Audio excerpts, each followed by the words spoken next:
Welcome to the Ari Hoffman Show on Talk Radio 570 KVI, your home for the politically homeless, streaming live at KVI.com and on the KVI app. If you want to be part of the most dangerous show on the airwaves, call or text the Warrior Injury Law Studio line at 206-421-5757. That's 206-421-5757. Coming up today, 2 chances to win fantabulous prizes. 1 when Mike and I review Mission Impossible at 4:45, and again during our Good News giveaway when we're giving away tickets to The Who. But before we get to any of that, time for your daily dose of adrenaline. You want me to stick this into my heart? Are you f***ing nuts? Who knew what when? That is the question that matters today. Over the weekend, we found out that Joe Biden had been diagnosed with an aggressive form of prostate cancer that has a 5-year survival rate between 30% and 40%. It has a Gleason score of 9. What a Gleason score is basically how bad is the cancer, and it's a 1 to 10 scale. And then we find out it's a 9, that it has bone metastasis. So what that means, I got to say that right, metastasizes. It metastasized to the bone. So what that means is that it's now in there deep and it's spread. Now, there's a few things. I had to do a lot of research because I can't pronounce metastasize. I had to do a lot of research into this going into today's episode. And I had to look into this because I know people who've had prostate cancer and survived it. I know people that had it for years and survived it. So you got to ask yourself, when it is the most treatable form of cancer that a man can get, how did this go on so long? And how did the President of the United States have this undetected? Here's the first question. Did the Biden inner circle know about this earlier? Did they not test because they were worried about it? There's a lot of questions here, and here's the worst one. Did they test? Did they know about it? And they didn't treat it because they wanted him in office so bad. You got to think to yourself, please God, your family isn't like that. Oh, we got to prop up Ari and keep him on air long past his prime because we need the income in the family or something. Just think about it from that perspective for a minute. But we're talking about the President of the United States of America. So what do you have on Friday? We get the first little bit of audio from the Her report, from the Her interviews regarding the investigation into Joe Biden's classified documents. Mike and I spent almost an hour analyzing that stuff on Friday because it came out on Friday while we were on air. Mike pulled the audio. We did real-time analysis where we found out exactly how bad it was and how senile Joe Biden was and how it confirmed every single report that if Joe Biden was put on trial and charged, that the jury would have seen him as a sweet old man who was forgetful, which is a nice way of saying he was senile. Did the Biden team drop this bombshell of Joe Biden having cancer to distract from that? Because then all anybody would be talking about was the fact that Joe Biden was senile, and how long was he senile for? Because that recording was made in 2023. Do you know how desperate the Democrats were getting? I couldn't believe this. I saw this on a panel on CNN. I didn't even have Mike rip the audio because it is so outrageous. Would you like to know how desperate they got for an excuse of how Joe Biden couldn't remember the date his son died, couldn't remember the year his son died, couldn't remember the year he was vice president, couldn't remember when he left being vice president, couldn't remember when Trump won, couldn't remember to the answer to the question, couldn't remember what the question was that he was being asked? Do you remember that audio that we played? There was a reason for that. So you know what their defense of it was? The defense of it was, well, October 7th had just happened, and he was very emotional. Really? That's your defense? I have to say I was probably one of the most emotional people in Seattle. And Mike had to deal with 3 months of me being emotional on air. I think I was still making a cogent argument, right, Mike? I think I was making some pretty cogent arguments. Now, mind you, I'm half the age of Joe Biden. So I got that going for me. But the Biden team and the Democrats, what was their excuse? We need to move forward. We need to move forward. We need to move forward. We need to stop talking about this. If this cancer is so bad It got to this level. Okay, maybe it snuck up on him. Maybe. I find that hard to believe, given how many medical exams that guy gets, and his last one was in February, 3 months ago. Were they not doing the PSA tests? The PSA tests are tests you do to check for things like this, which you normally do when somebody is 55 plus. However, you may not do them if they're 70 plus because you figure they're going to outlive the cancer anyway. Are all those possibilities? Sure. But then I'll ask you this. Joe Biden had melanoma before. Cancer patients are usually pretty paranoid about getting cancer again. So you think a guy who had cancer isn't going to check to see if he has other forms of cancer? What kind of doctor wouldn't check for that? Why wouldn't they look for that? Of course they would. So was this deliberate? And was his family behind it? I know what you're going to say. Ari, you're not a doctor. You don't know what you're talking about. Tell you what, Dr. Zeke Emanuel was on MSNBC today. This is the Democrats' favorite doctor on Morning Joe, the Democrats' favorite show, because they will defend Democrats and defend Joe Biden no matter what. Here's what he said today. You're an oncologist, obviously incredibly respected. You believe that it is likely, just for those just tuning in, you believe it is likely if this prostate cancer has spread to the bone that he could have had it for up to a decade, but certainly it's likely. Would it be fair to say it's likely to have had this for at least several years? Oh, more than several years. You don't get prostate cancer. I just want to stop you. So this is not speculation. If you have prostate cancer that is spread to the bone, then he's most certainly, you are saying, had it when he was president of the United States. Oh, yeah.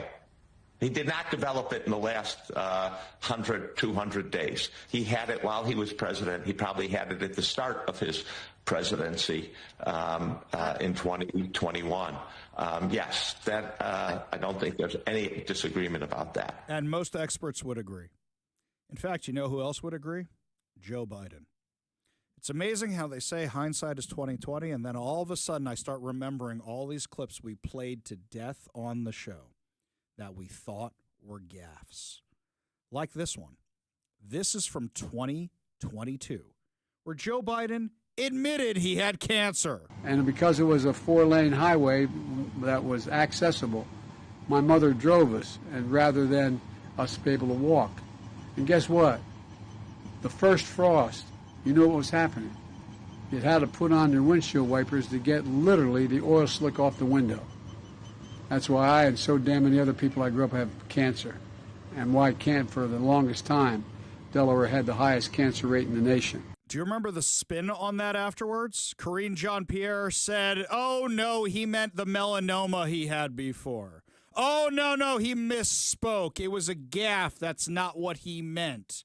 Babylon Bee had a good headline today. They said that Karine Jean-Pierre reported that Joe Biden is cancer-free today.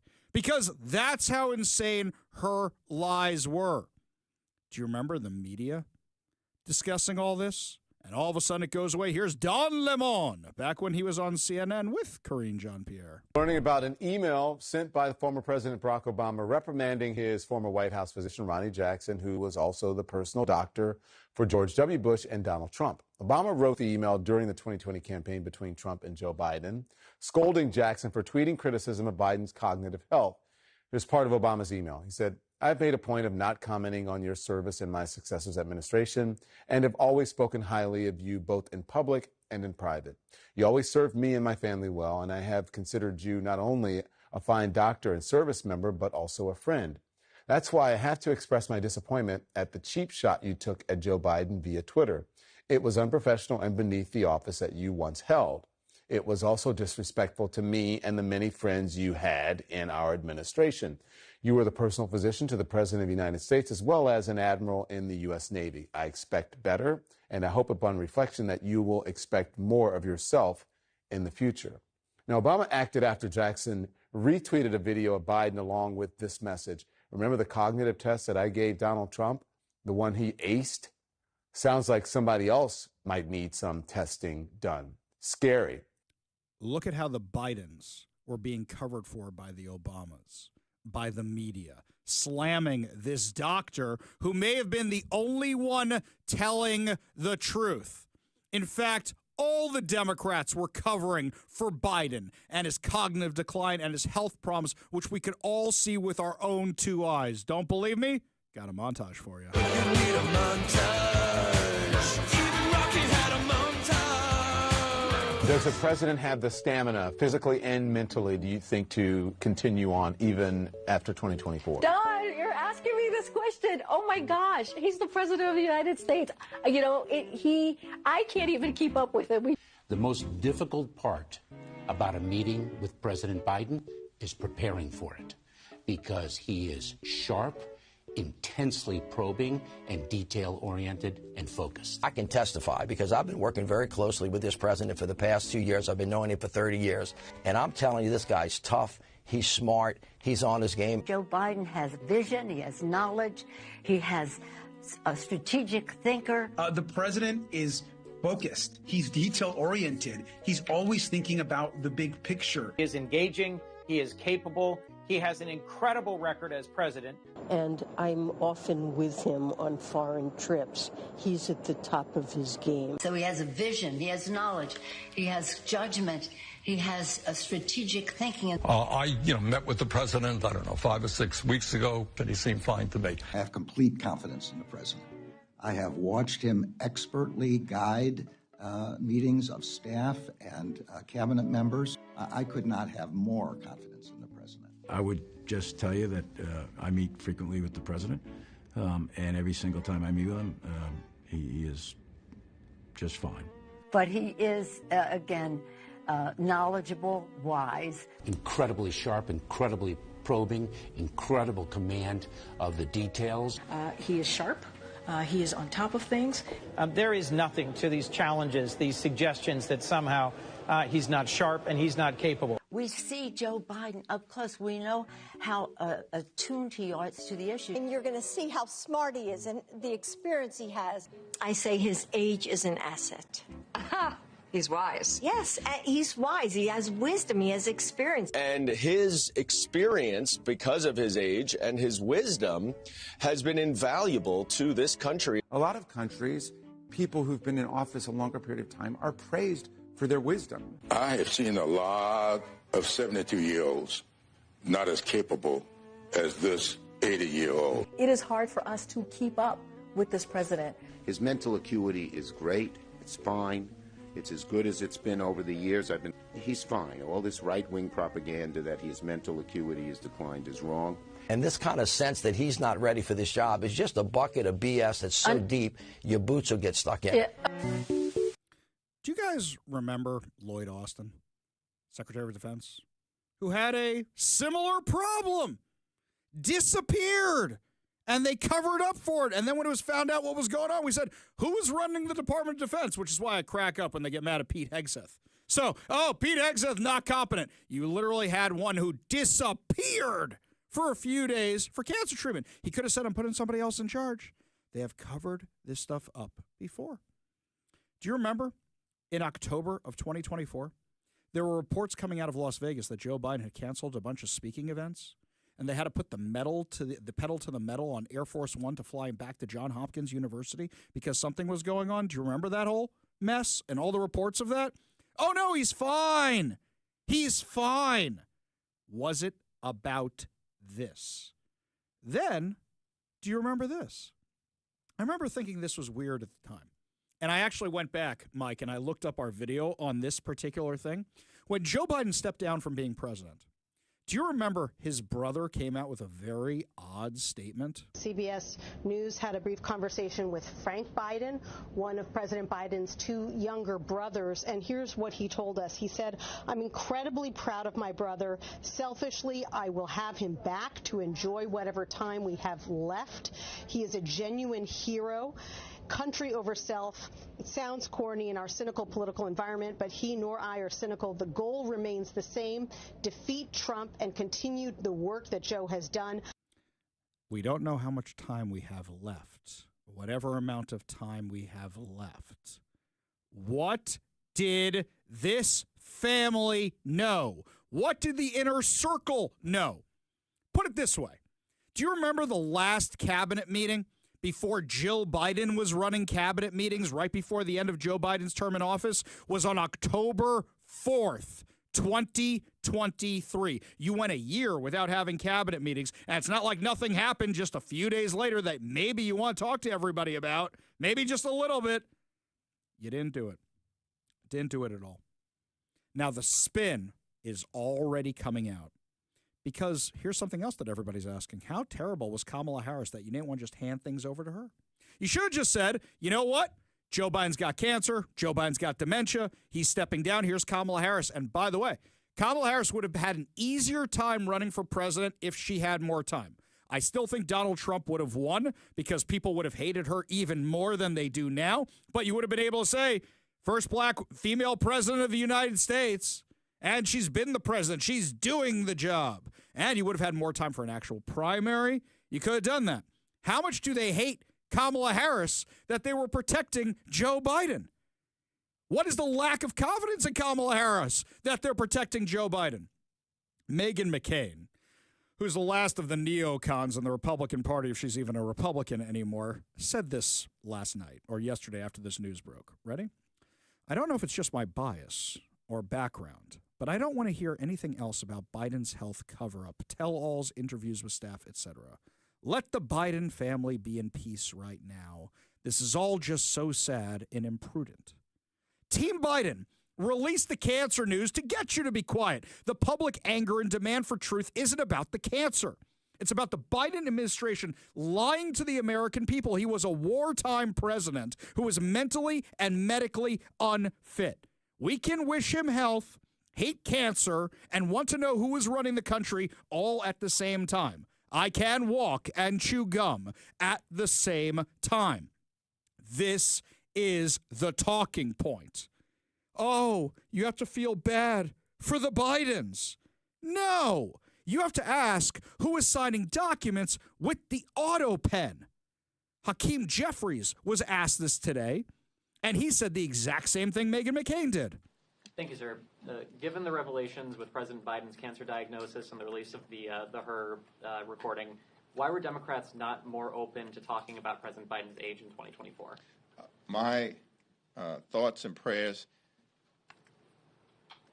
have been extended to President Biden. It's a painful moment for him and his family. It's a very serious diagnosis. My expectation that President Biden is going to meet this moment with the courage and resilience that he's consistently shown.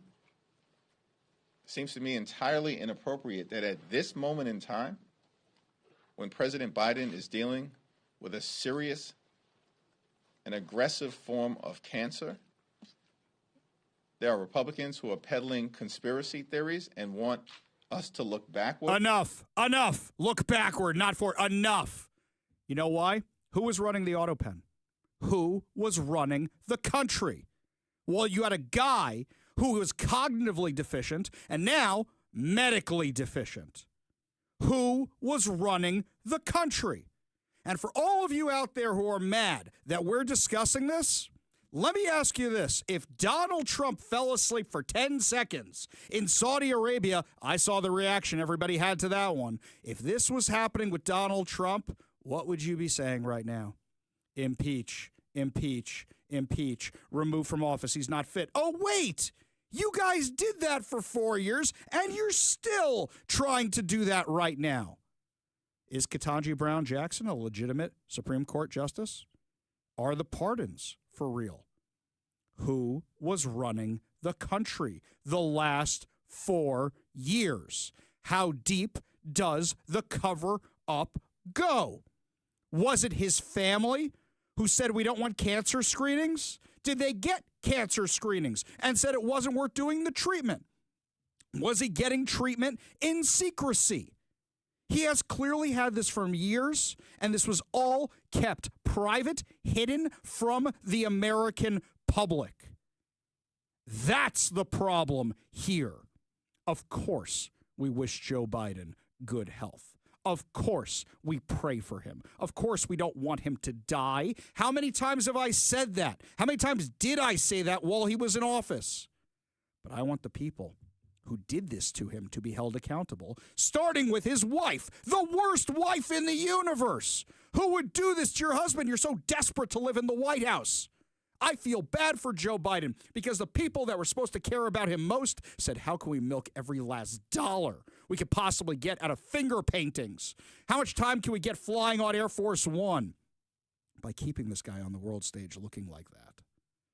We go to the Warrior Injury Law studio line, take a call from our friend Transit Joe. Transit Joe, what's up? What's up is a very disappointing new area, and we have Medicaid cuts coming. Nope. Stopping you right there, Joe. I'm stopping you right there. You love Joe Biden. You love Joe Biden. You love Joe Biden. I'm putting you on hold because you're talking over me there, Joe. You love Joe Biden. You defend Joe Biden more than anybody else. And you're not mad about this? Now I'll give you a chance to respond, Joe. I'm sure he loves the fact you're distracted. You're such a good watchdog, Gary, on that. Okay, Joe, here's the thing. You love Joe Biden more than anybody else I know. Do you think that the people who did this to your favorite president should be held accountable? I see no evidence of torture, unlike with Hamas torturing Jews. Oh, no, Joe. We are not making that comparison. No. Somebody abused your favorite president. And I'm wondering why you're not as mad about this as I am. Because if somebody did this to Donald Trump, I'd be absolutely furious. Appreciate the call, though. You want to be part of the show, you give us a call or a text at 206-421-5757. That's 206-421-5757. I want to know what you think. I want to know how deep you think the cover-up goes. I want to know how long you think it's been going on for, because I think it's been going on since before 2020. Give us a call or a text, 206-421-5757. That's 206-421-5757. When we come back, a very bloody weekend in Seattle, just when people thought the homicide numbers were going down. We'll give you the details, and if anybody's in custody, you're listening to the Ari Hoffman Show on Talk Radio 570 KVI.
I don't know why this stuck in my mind.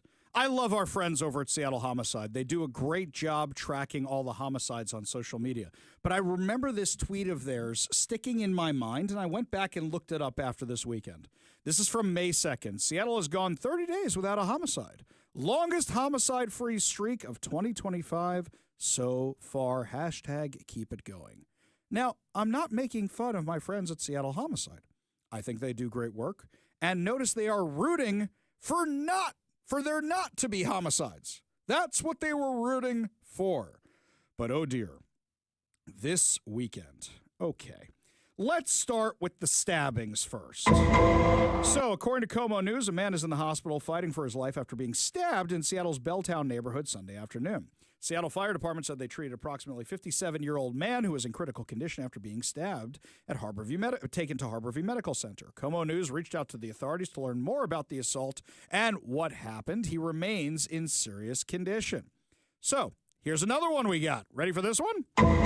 41-year-old man was arrested Sunday night after allegedly stabbing a man and knocking another man unconscious during a fight in Seattle's Pioneer Square neighborhood. According to the Seattle Police Department, officers respond to reports of a stabbing in Occidental Square around 7:45 p.m. Sunday. Responding officers found a 44-year-old man at the scene who SPD said still had a knife lodged in his back.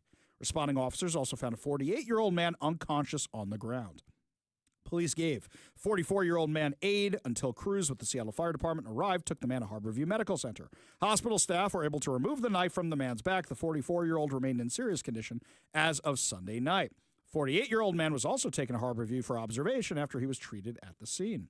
Witnesses told to officers at the scene that a 41-year-old suspect punched a man, knocked him unconscious, and stabbed the other man during a fight. 41-year-old man fled the scene but was arrested near 3rd Avenue and Washington Street shortly after officers arrived in the area.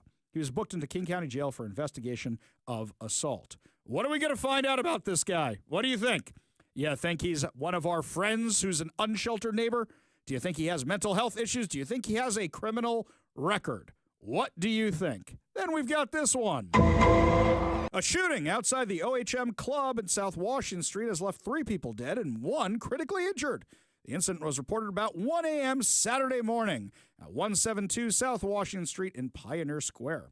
Authorities confirmed that 2 men and 1 woman were pronounced dead at the scene. Another man was taken to Harborview Medical Center in critical condition. No suspects are in custody. The investigation is ongoing. Police are urging anyone with information about the incident to come forward.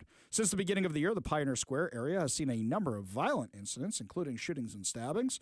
January 25th, double shooting in Pioneer Square marked Seattle's first homicide of the year. January 28th, men arrested for firing shots from a car's sunroof. March 14th, man and woman hurt when gunfire erupts near Pioneer Square. May 5th, 2 men stabbed during a private event at Pioneer Square nightclub. May 10th, 2 people shot after a fight outside a nightclub in downtown Seattle. Oh, that's not all we got. You ready for this one? We got even more, but wait, there's more. A child was hit by a stray bullet during a domestic violence shooting that killed a federal way teen. I mean, this stuff was all weekend long. In fact, there was also police are still actively searching for a suspect after shots were fired near a party at the University of Washington. Do you guys believe all this was happening back to back to back to back to back to back? But don't worry, our politicians have the answer. A new ordinance aimed at reducing violence at after-hour nightclub venues took effect Monday. Missed it by that much. Just missed it by, if only the ordinance had been in place, we would have been able to stop all the violence. The ordinance, developed in response to a series of shootings and murders at after-hours establishments, seeks to establish safer standards for these venues. So, what are they going to do? They're going to make sure that these things close a little earlier. Under the new ordinance, venues operating between 2 a.m. and 6 a.m. must implement updated training protocols, including video surveillance, the presence of at least 2 security guards, and a written safety plan to remain open. What do you think is going to happen out on the street where I think the majority of these things just happened? Outside a nightclub. Outside a nightclub. It's not all outside the front door. It's out in the street. You want to take this outside? They're just going to go a few blocks away. This isn't going to stop the drive-by shootings. I acknowledge that it's nice to try something, but more police might help. Just throwing that one out there. keeping criminals locked up, that might help. Just throwing that one out there. I don't think this ordinance is going to make all the difference, but I'd love to know what you think. Give us a call or a text, 206-421-5757. That's 206-421-5757. When we come back, lots of you have a lot to say on the Joe Biden cover-up and concealment of his health and mental cognition. We'll get to your calls, we'll get to your texts, and also tell you where Trump's big, beautiful bill is. It's going forward, it looks like. We'll give you all details when we come back. You're listening to the Ari Hoffman Show on Talk Radio 570 KVI.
Looks like a lot of you want to weigh in on what's going on with Joe Biden's cover-up, or rather the people around Joe Biden with the cover-up. So we start with the Warrior Injury Law studio line. Take a call from Corey in Bellevue. Corey, what's going on? Ari, Forbes Biden's cancer scandal is the most monstrous conspiracy in our nation's history. It is subversion of the authority of the commander-in-chief. I firmly believe that he gets his medical care at Bethesda, Walter Reed Medical Center. Those are all Navy and Army doctors. Mm-hmm. Those doctors who know about this should be courts-martialed and put into Leavenworth to make big rocks into little rocks for the rest of their lives, as should the former chief of the Joint Staff and any other senior military and naval officers who are aware of this. They were aware that the power of the commander-in-chief was being subverted and that the chain of command had been perverted. It is their duty to report this and to act upon it, and they failed in that duty. I agree. In addition, any any of the civilians, his chief of staff. I mean, this is a conspiracy that at a minimum was in the dozens and quite possibly in the hundreds. I agree. This was no small thing. Think about this for a second, Corey. You're 100% right about all the military stuff, and you actually sound like you know what you're talking about, so I assume you know something about the military more than I do. But let me take it from the civilian perspective for a second.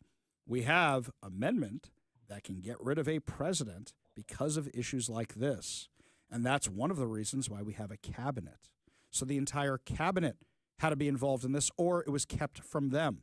Why do you think they didn't have a cabinet meeting for an entire year? Because they're the ones who could have pulled the trigger on getting rid of him. Do you remember Karine Jean-Pierre? She's not a cabinet member, but do you remember Karine Jean-Pierre was asked not too long ago, she was asked about her meetings with Joe Biden, and she said she was kept away from Joe Biden. So at this point, I'm asking, who was actually Joe Biden around? Do you remember they had to make a fake Oval Office set for him? Do you remember him having to use the small stairs of Air Force One? Do you remember all this? This is a massive cover-up that they weren't even good at. It's not like they got a Joe Biden replacement and had him out there being Joe Biden. This was the genuine article who they were propping up. I mean, let's go back to the first year of the Ari Hoffman show. What did we call Joe Biden all the time? The Weekend at Bernie's president. That's basically what it was. If they trotted out Jimmy Carter when he was literally a corpse lying in a bed, rotting away, to talk about how excited he was to vote for Kamala Harris, you think they didn't do that with this? I completely agree with you, Corey. This is extremely serious, Ari. We can't just make this political. There have to be consequences, especially to the military and naval personnel, because they swear an oath and they are subject to the UCMJ on this matter here. I would like to see the civilian politicians also punished, but realistically, that would be harder to do. But we can certainly send a very serious message and prevent any future occurrences going on, because those individuals are entrusted by our nation to look out for our welfare, and they failed in their duty. They were deliberately malfeasant in their duty, and they need to be punished extremely seriously. I completely agree. And I think that Pete Hegseth should see exactly how many of those people are still in a position, and I think they should be gone. And here's something else. I think that there's a reason you don't see many Biden cabinet members doing the media reviews. You don't have them on the media shows. You don't see them out there a lot. You really don't. Where's Mayorkas been? Where's Janet Yellen? Where's any of these guys? Nobody wants them. Because now the media, those who wanted to play dumb and wanted to fall for it and not ask the questions, because don't forget, the media was complicit in this mess as well. But the media wants somebody to blame. They're going to blame Joe Biden's inner circle, but they're not going to blame him enough. They're going to pivot over to this talking point of give the family time, give the family peace. You guys did this in public. And everybody needs to be held accountable. Corey, great call. Appreciate you being part of the show. You want to be part of the show, you give us a call or a text at 206-421-5757. That's 206-421-5757. Don't forget, there is a body count to Joe Biden's incompetence. This from the Warrior text line. So we have David from Edgewood says Joe Biden got 1,200 people killed in Israel, tens of thousands killed in Ukraine and Russia, tens of thousands killed in America from fentanyl crossing the border, all due to Biden's incompetence. Exactly right. Becky in Enumclaw says, I think the cover-up for Joe Biden has been going on for years, and it's pretty disgusting. I just don't trust anything that comes out of any Democrat's mouth. That sounds terrible, but I don't know a good Democrat right off the top of my head. I'm sure there are some. She's right, by the way. When somebody lies to you, do you believe them right away? Do they have to do repentance? How long is it until you believe them? They lied to the entire country. I believe there will be electoral consequences for what the Democrats did. They screw over even members of their own party if they think it's going to get in the way of winning an election. How do I know this? Bernie Sanders said so this weekend. Bernie Sanders was on a podcast, a left-leaning podcast, and they were asking him about if the Democrats are a threat to democracy. Listen to what he said. But then could we not also say if ostensibly there hasn't been a fair primary for the Democrats since 2008, are they not also a threat to democracy? Yes. We often hear. Fair enough. That is. Yeah, I'm not going to argue with that point. So what did they do to Bernie Sanders? Do you remember what they did to him? They knew a socialist would get killed by Donald Trump, and they wanted Hillary Clinton. So they used the superdelegates to make sure Bernie Sanders would not get the nomination. They circumvented the primary system. So that way it wouldn't be Gavin Newsom or anybody else. It would just be Kamala Harris. Boom, you're in, without removing Joe Biden from office. Do you realize the terrible precedent that sets of, well, candidate's not doing well in the polls. Let's just get rid of him. Let's just get rid of her. Do you realize the precedent that has set for the future of this country? But also, if you don't hold any of these people accountable, anybody in any party could try this again. Think about this. What if Donald Trump wasn't doing so well? And what if Barron, let's take Barron. Let's say Barron really wanted to control his father and make sure that, because don't forget, Hunter Biden was the one who was the nursemaid to Joe Biden and following him around everywhere. The crack addict, that guy. It's crazy. If this was happening with Donald Trump, the left would be going bananas. They manufactured this stuff against Donald Trump. He's a crazy man. He's going to get us into World War III. How can you ever trust any of these Democrats who vouched for Joe Biden ever again? By the way, Pete Buttigieg wants to be president. He was in that cabinet. Gavin Newsom wants to be president. He was a surrogate for Biden. Then Kamala. He said, oh, he's so sharp. I'm sure we can pull up the quotes of that. None of these people should be trusted with power ever again. We go back to the Warrior Injury Law Studio line. Take a call from Dennis and Graham. Dennis, what's going on? Well, I need to pass over some additional information about the UCMJ and court martials. If the Joint Chiefs of Staff were involved in this cover-up, and it could be proven that they knew about it and participated in it, here's what could happen. One, they'll be forced to resign, or in their case, they get to retire. Two, if they are court-martialed, and the worst that could happen is they probably end up being demoted and then again forced out of the service. Well, but at that point, they can retire. And you retire with the highest rank you held. So it basically is meaningless, even if they are court-martialed, because they get that rank back when they retire. That's a fair point. That's a very fair point, Dennis. I need to read up more on my military stuff because I confess an ignorance in this regard. So this is something I have to do some research on tonight. But I appreciate you giving us a call and giving us this information. You want to be part of the show, you give us a call or a text at 206-421-5757. That's 206-421-5757. When we come back, more of your calls, more of your texts. Plus, I fell for some clickbait from the Seattle Times because I stupidly gave them the benefit of the doubt on a headline.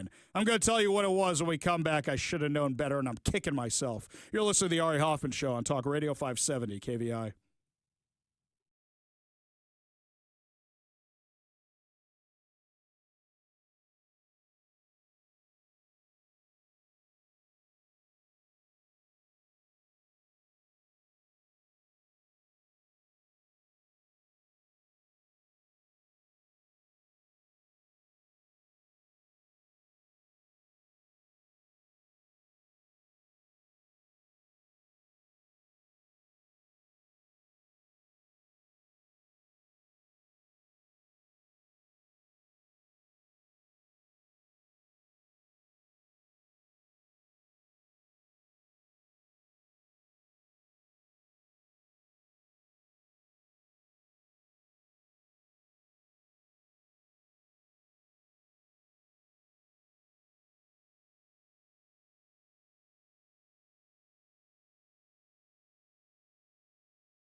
I hate when I fall for clickbait. I absolutely hate it. Absolutely hate it. And I hate it more when I fall for it from the Seattle Times. So somehow I still get their emails, even though I haven't subscribed to them in ages. So the Seattle Times had a headline today that popped up in my inbox, and I said, oh, this might actually be interesting. Washington's growing diversity not reflected in elected officials' study finds. And I'm thinking to myself, oh, diversity. They must mean there's not enough people representing Republicans.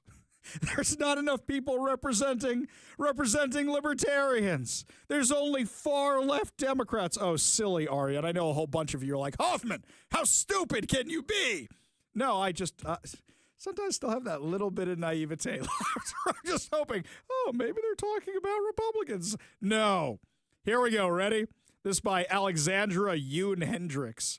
Men, white people, and those 45 years old and over hold a disproportionate share of elected offices in Washington state, with few exceptions, says a new study by the Washington Community Alliance. So, hang on a second. If Democrats control most of the positions in Washington, and most of the people who are those politicians are over the age of 45, men and white, are they really the party of diversity?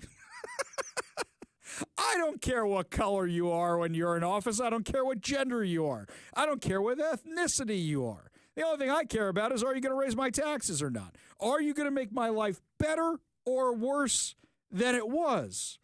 But the obsession, did you guys not have enough content today? I walk in this morning. Mike was here before me. I say, gee, Mike, what do you think we're going to talk about today? Also, just a little peek behind the curtain. Here's how our show prep goes. I sit down. I've got all my stuff. Mike immediately starts going through the news and going, did you see this? Did you see this? And sending me all the stuff. I said to Mike before he even started today, I go, dude, too much news. I need some stuff for the good news segment at the end where we're giving away the Who tickets. I need that. But aside from that, there's too much news today. No more news of any kind. Mike's like nodding his head in there. Look at him. That's exactly what happened. It's like turn off the fire hose. Because usually what we do is we prep the show kind of in tandem. Like you start like top down and I kind of, for lack of a better term, kind of fill in the cracks. Sure. I look at like a lot of lefty sites and like stuff that we wouldn't normally look at in our normal news cycle. Just to and I like finding some opposition stuff just for funsies. And toy also. Legislation. Lots of toy legislation. There's so many articles I didn't send you about toy legislation. Apparently they're changing prices in Target. It is a whole thing. Yeah. But yeah, this one was like, yeah, please turn off the fire hose. I got plenty. This Joe Biden stuff is plenty. Too much. That illegal immigrants trying to dodge being charged, which we'll discuss at 4 o'clock. A bombing of an IVF clinic down in Florida. Crazy insanity at Microsoft with Hamas. I'm summarizing the whole show here. I got no more space for nothing else. There's too much insanity today. Stay tuned for the rest of the week because, like, I'm in my headphones cutting some audio, and Ari's like, well, moving that to tomorrow. You know what? Tara Simmons will deal with you tomorrow. Right. We're moving this to tomorrow. This is all tomorrow. Yeah, we got a lot for today. But Seattle Times, did you not have enough news today? Really? How many shootings did I discuss locally in the first 10 minutes of the Seattle segment? You guys didn't have enough news today? Oh, Seattle Times. By the way, can you all do me a favor? If you're mad about the Joe Biden thing, I have an ask. If you're mad about the Joe Biden thing, I want you to unsubscribe from the Seattle Times. And you say, Ari, what does one have to do with the other? And I'm going to tell you. The media was complicit in this. And the Seattle Times are the ones who get and subscribe to wire services from the New York Times, from the Associated Press, from the Washington Post. They all covered this up. If you're mad and you feel like you can't do anything and there should be investigations and there should be everything else, go unsubscribe from the Seattle Times right now. At least you can punish the media. Subscribe from any of the left-wing sites you still or newspapers you still get. And if you say, Ari, but I kind of sometimes still want to know what's going on, listen 3 hours a day. Subscribe to my podcast. But in addition to that, you know what you should do? I got websites that can get you into the Seattle Times archive.ph. It's the internet database. Just put the link in there. You'll get it. Unsubscribe from the Seattle Times right now. do that to punish the media for lying to you for years. And then go subscribe to the Ari Hoffman Show over at whatever your preferred podcast platform is. We go to the Warrior Injury Law Studio line. Take a call from Bill and Bryant. Bill, what's up, man? Hey, I have metastatic prostate cancer. It's in my bones, just like Joe Biden. I'm so sorry. Yes. So it's treatable but not curable. But from my knowledge, from my oncologist, this has been going on for many years.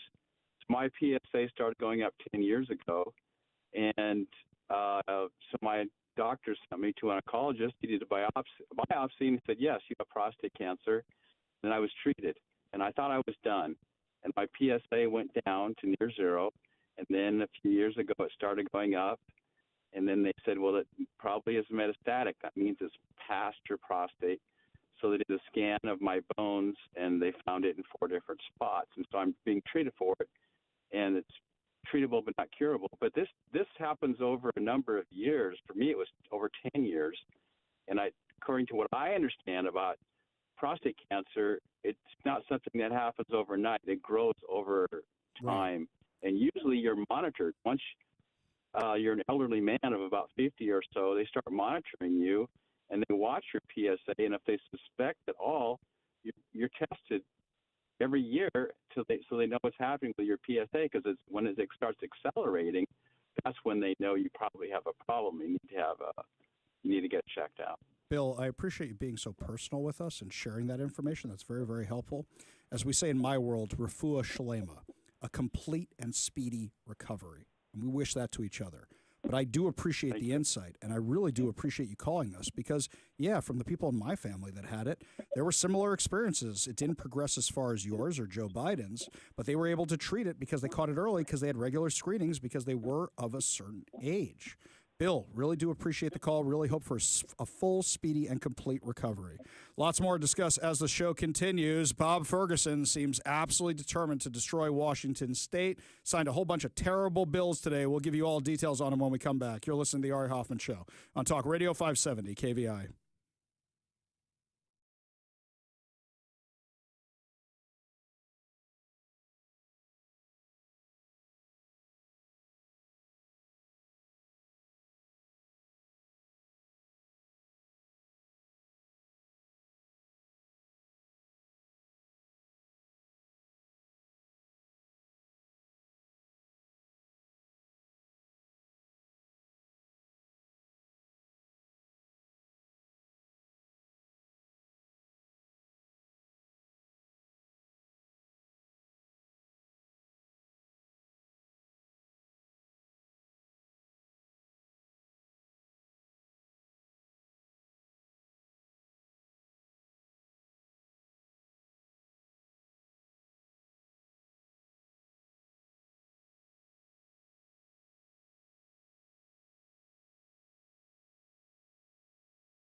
So what are the things that Bob Ferguson is signing? He said this yesterday. I signed a bill today to expand access to voting. Oh, doesn't that sound nice? Talking about making sure old people can get to the polls. Oh, who am I kidding? We don't have polls here. We do everything vote by mail.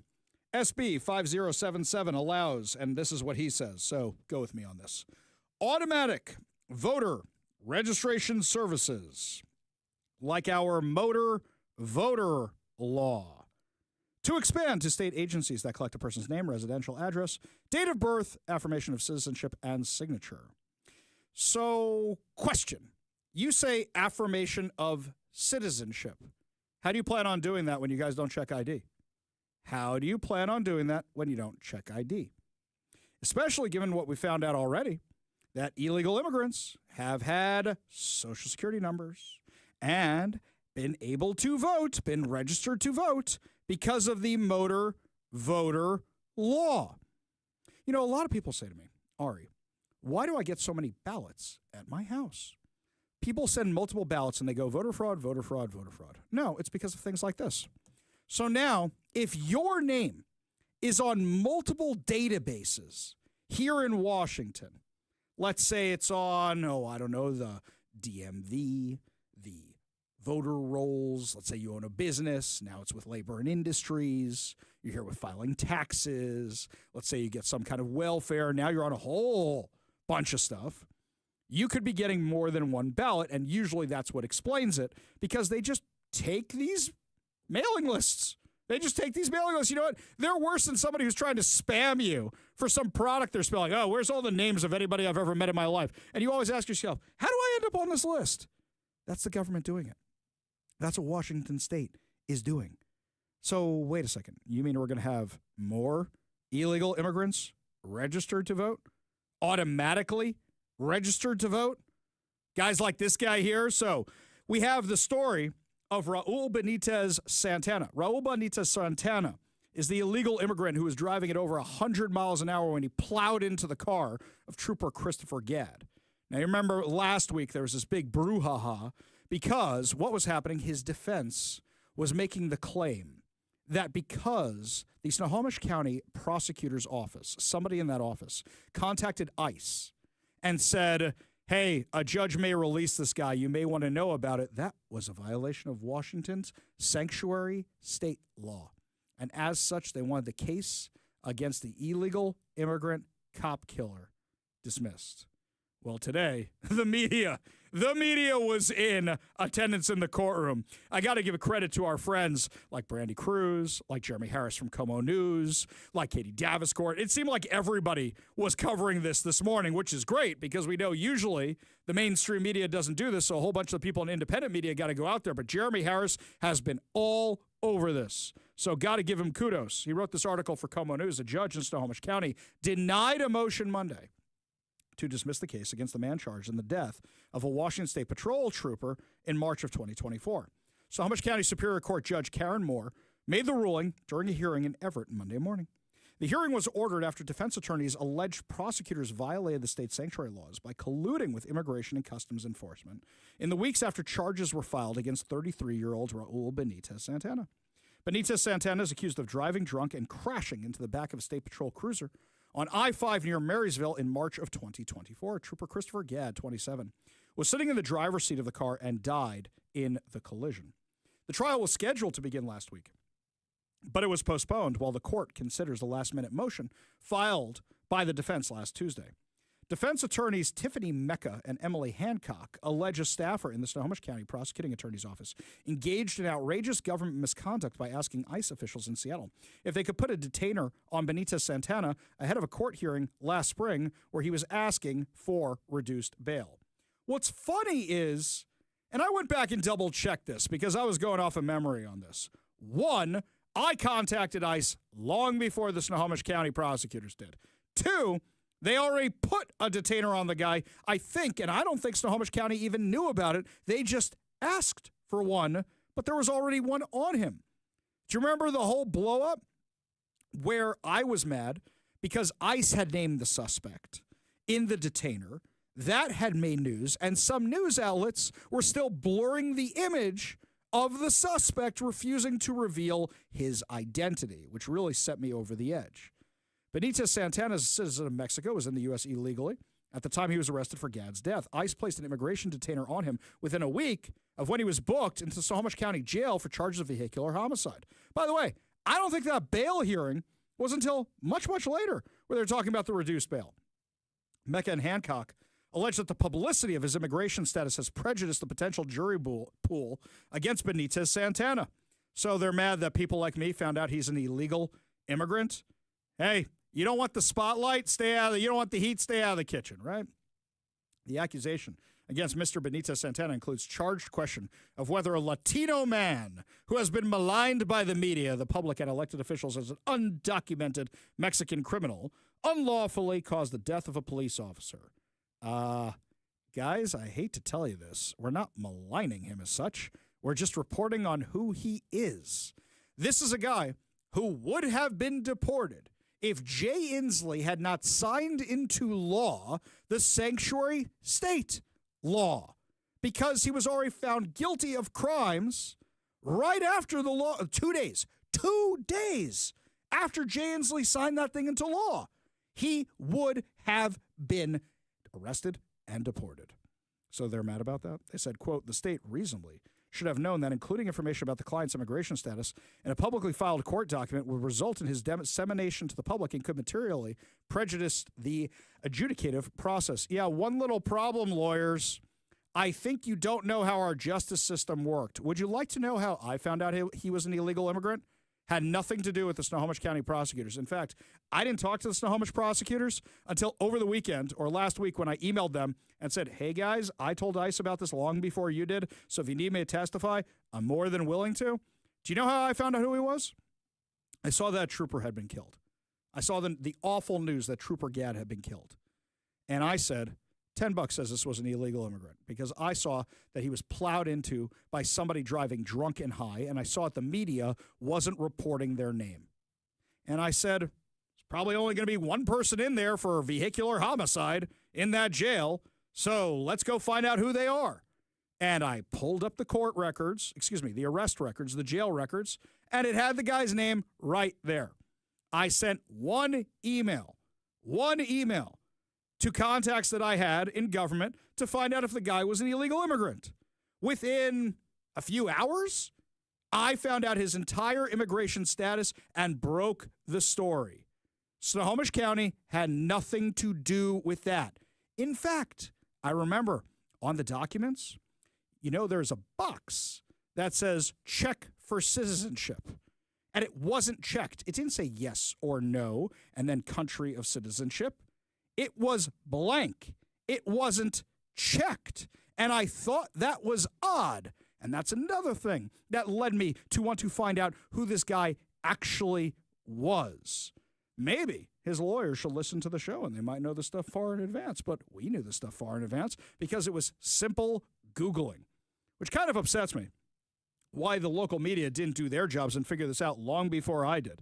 Yeah, I was a guy with a laptop. I was home on a Sunday figuring all this out because I believe it happened really late Saturday night / early Sunday morning. And I was figuring this out. This isn't to say, oh, how great Ari Hoffman is. This is, I have Google.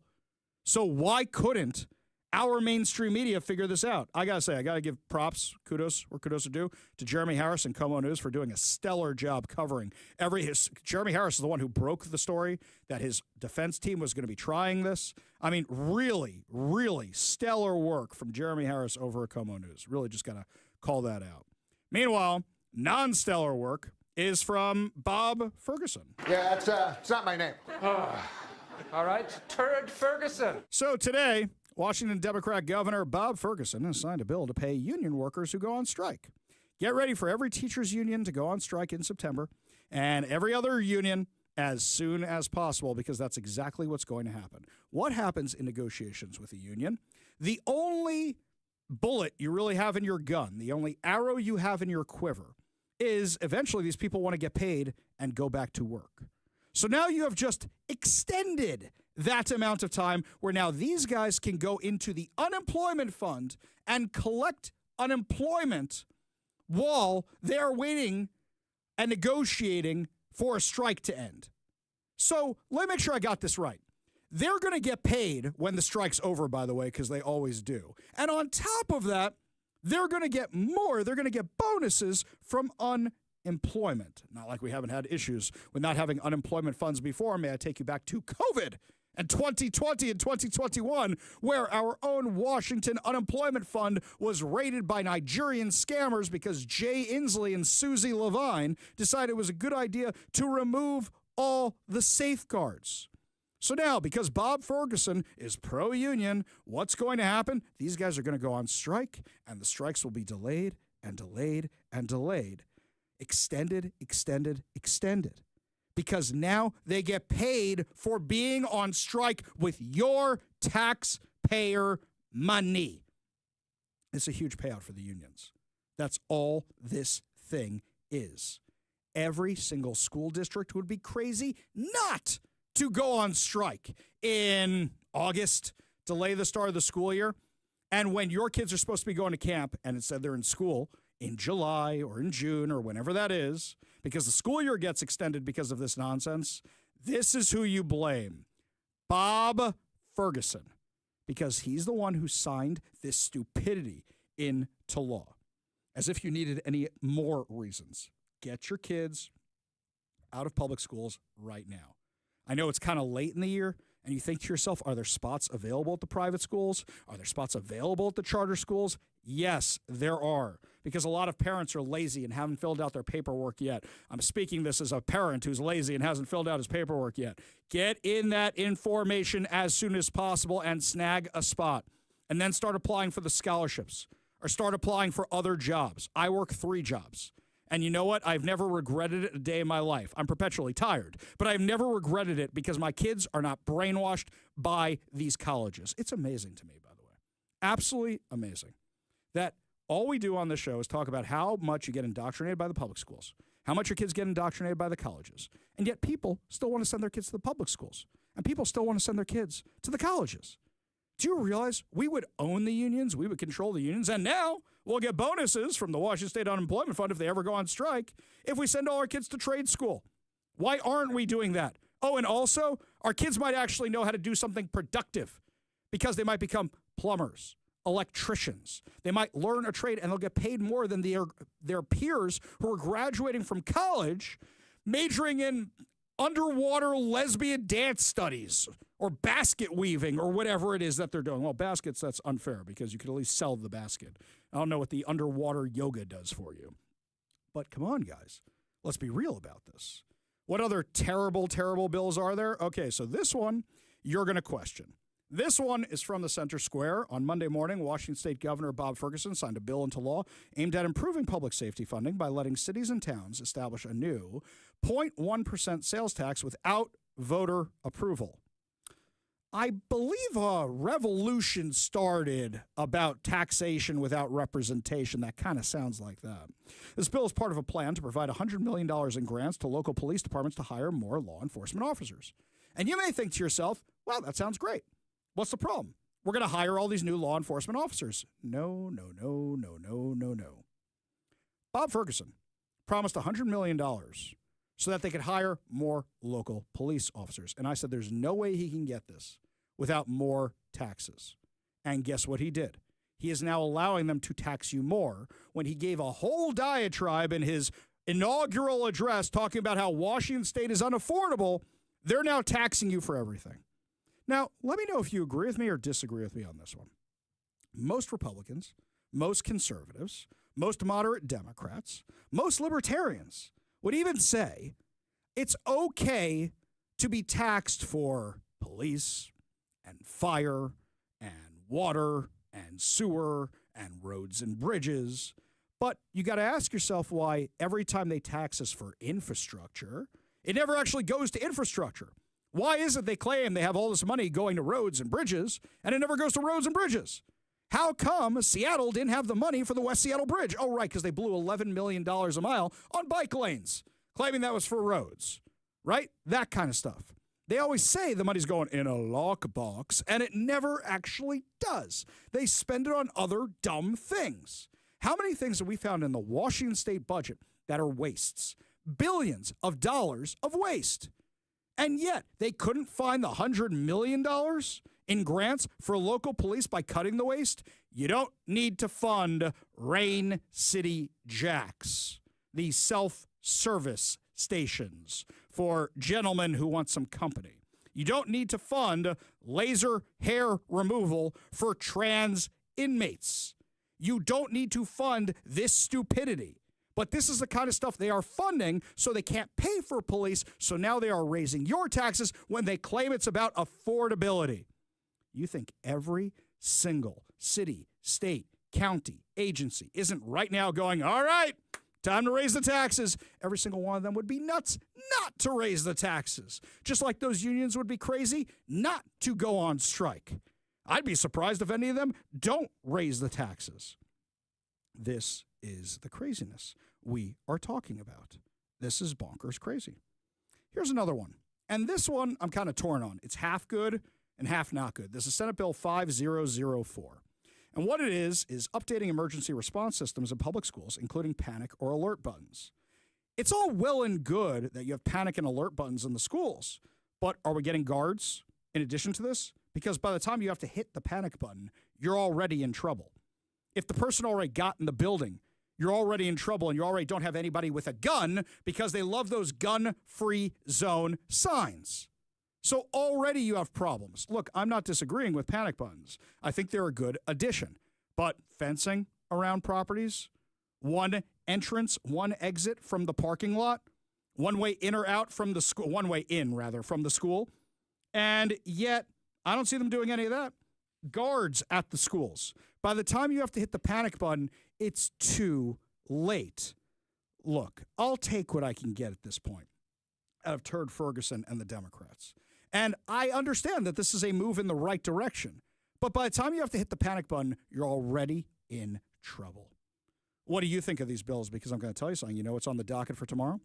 Tomorrow is when Bob Ferguson is going to be signing the bill to gut the parental rights bill. That's what he's signing tomorrow. Saving it for last, hoping people don't notice. Watch, he's just going to recouch it in something. He's going to say it's about student safety or honoring diversity. He's going to give a whole speech about diversity so parents don't get mad at him. No, the Democrats knew exactly what they were doing. They said, if we adopt this thing into law, we can change it later, and that way it doesn't go on the ballot and sabotage our chances in November. And that's exactly what they did. So they're taking away your rights. That's going to be tomorrow. Tomorrow they take away your rights. So, as I said, get your kids out of the public schools. Get them out right now. Or you're going to be waiting for the school year to start next year because just watch. Mark the date and time. It is 4:21 p.m. on May 19th. And what are we going to say around the end of July, beginning of August? We're going to start hearing about strikes from the Seattle Public School District, from the Bellevue Public School District, from the Tacoma Public School District. You're going to hear about it from every school district because they know they're going to get paid to be on strike by Bob Ferguson. And in the meantime, your kid's not going to get an education. And then you're going to be hoping your kid goes back to school to get brainwashed by these Looney Tunes. Get your kids out of the public schools. There are no more excuses because now they want to hide everything they do to your kid in those classrooms. Get them out immediately. And I'll tell you something. I know it's a sacrifice. I know you may not be able to buy some nice things because private school is expensive. I put 3 kids through private school. Believe me, I know how expensive it is. I know. I have never regretted a dollar I have spent on private school because I report every single day on the insanity we see in those public schools. Have not regretted it for a minute. When we come back, my friends, so much more to discuss as the show continues with all the other news. You may not have known there was a bombing at an IVF center down in Florida. We're going to give you all the details, plus on the bomber himself, which are crazy. You're listening to the Ari Hoffman Show on Talk Radio 570 KVI.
Welcome back to the Ari Hoffman Show. Just a reminder, coming up at 4:45, you get mine and Mike's review of the latest Mission Impossible movie and your chance to win 4 Atom passes to Shadow Force. Yet another reason, always keep your radio tuned to 570 KVI. Left on your dial, always right on the issues. You can also stream us at KVI.com, download the KVI app, and of course, subscribe to us on whatever your preferred podcast platform is.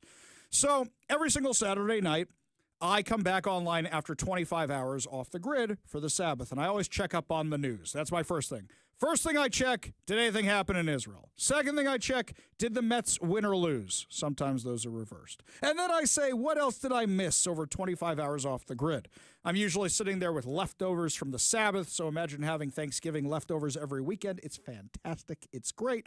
And then the decision about whether or not to go to a movie, whether or not to go out, but I'm checking the news. And what do I see?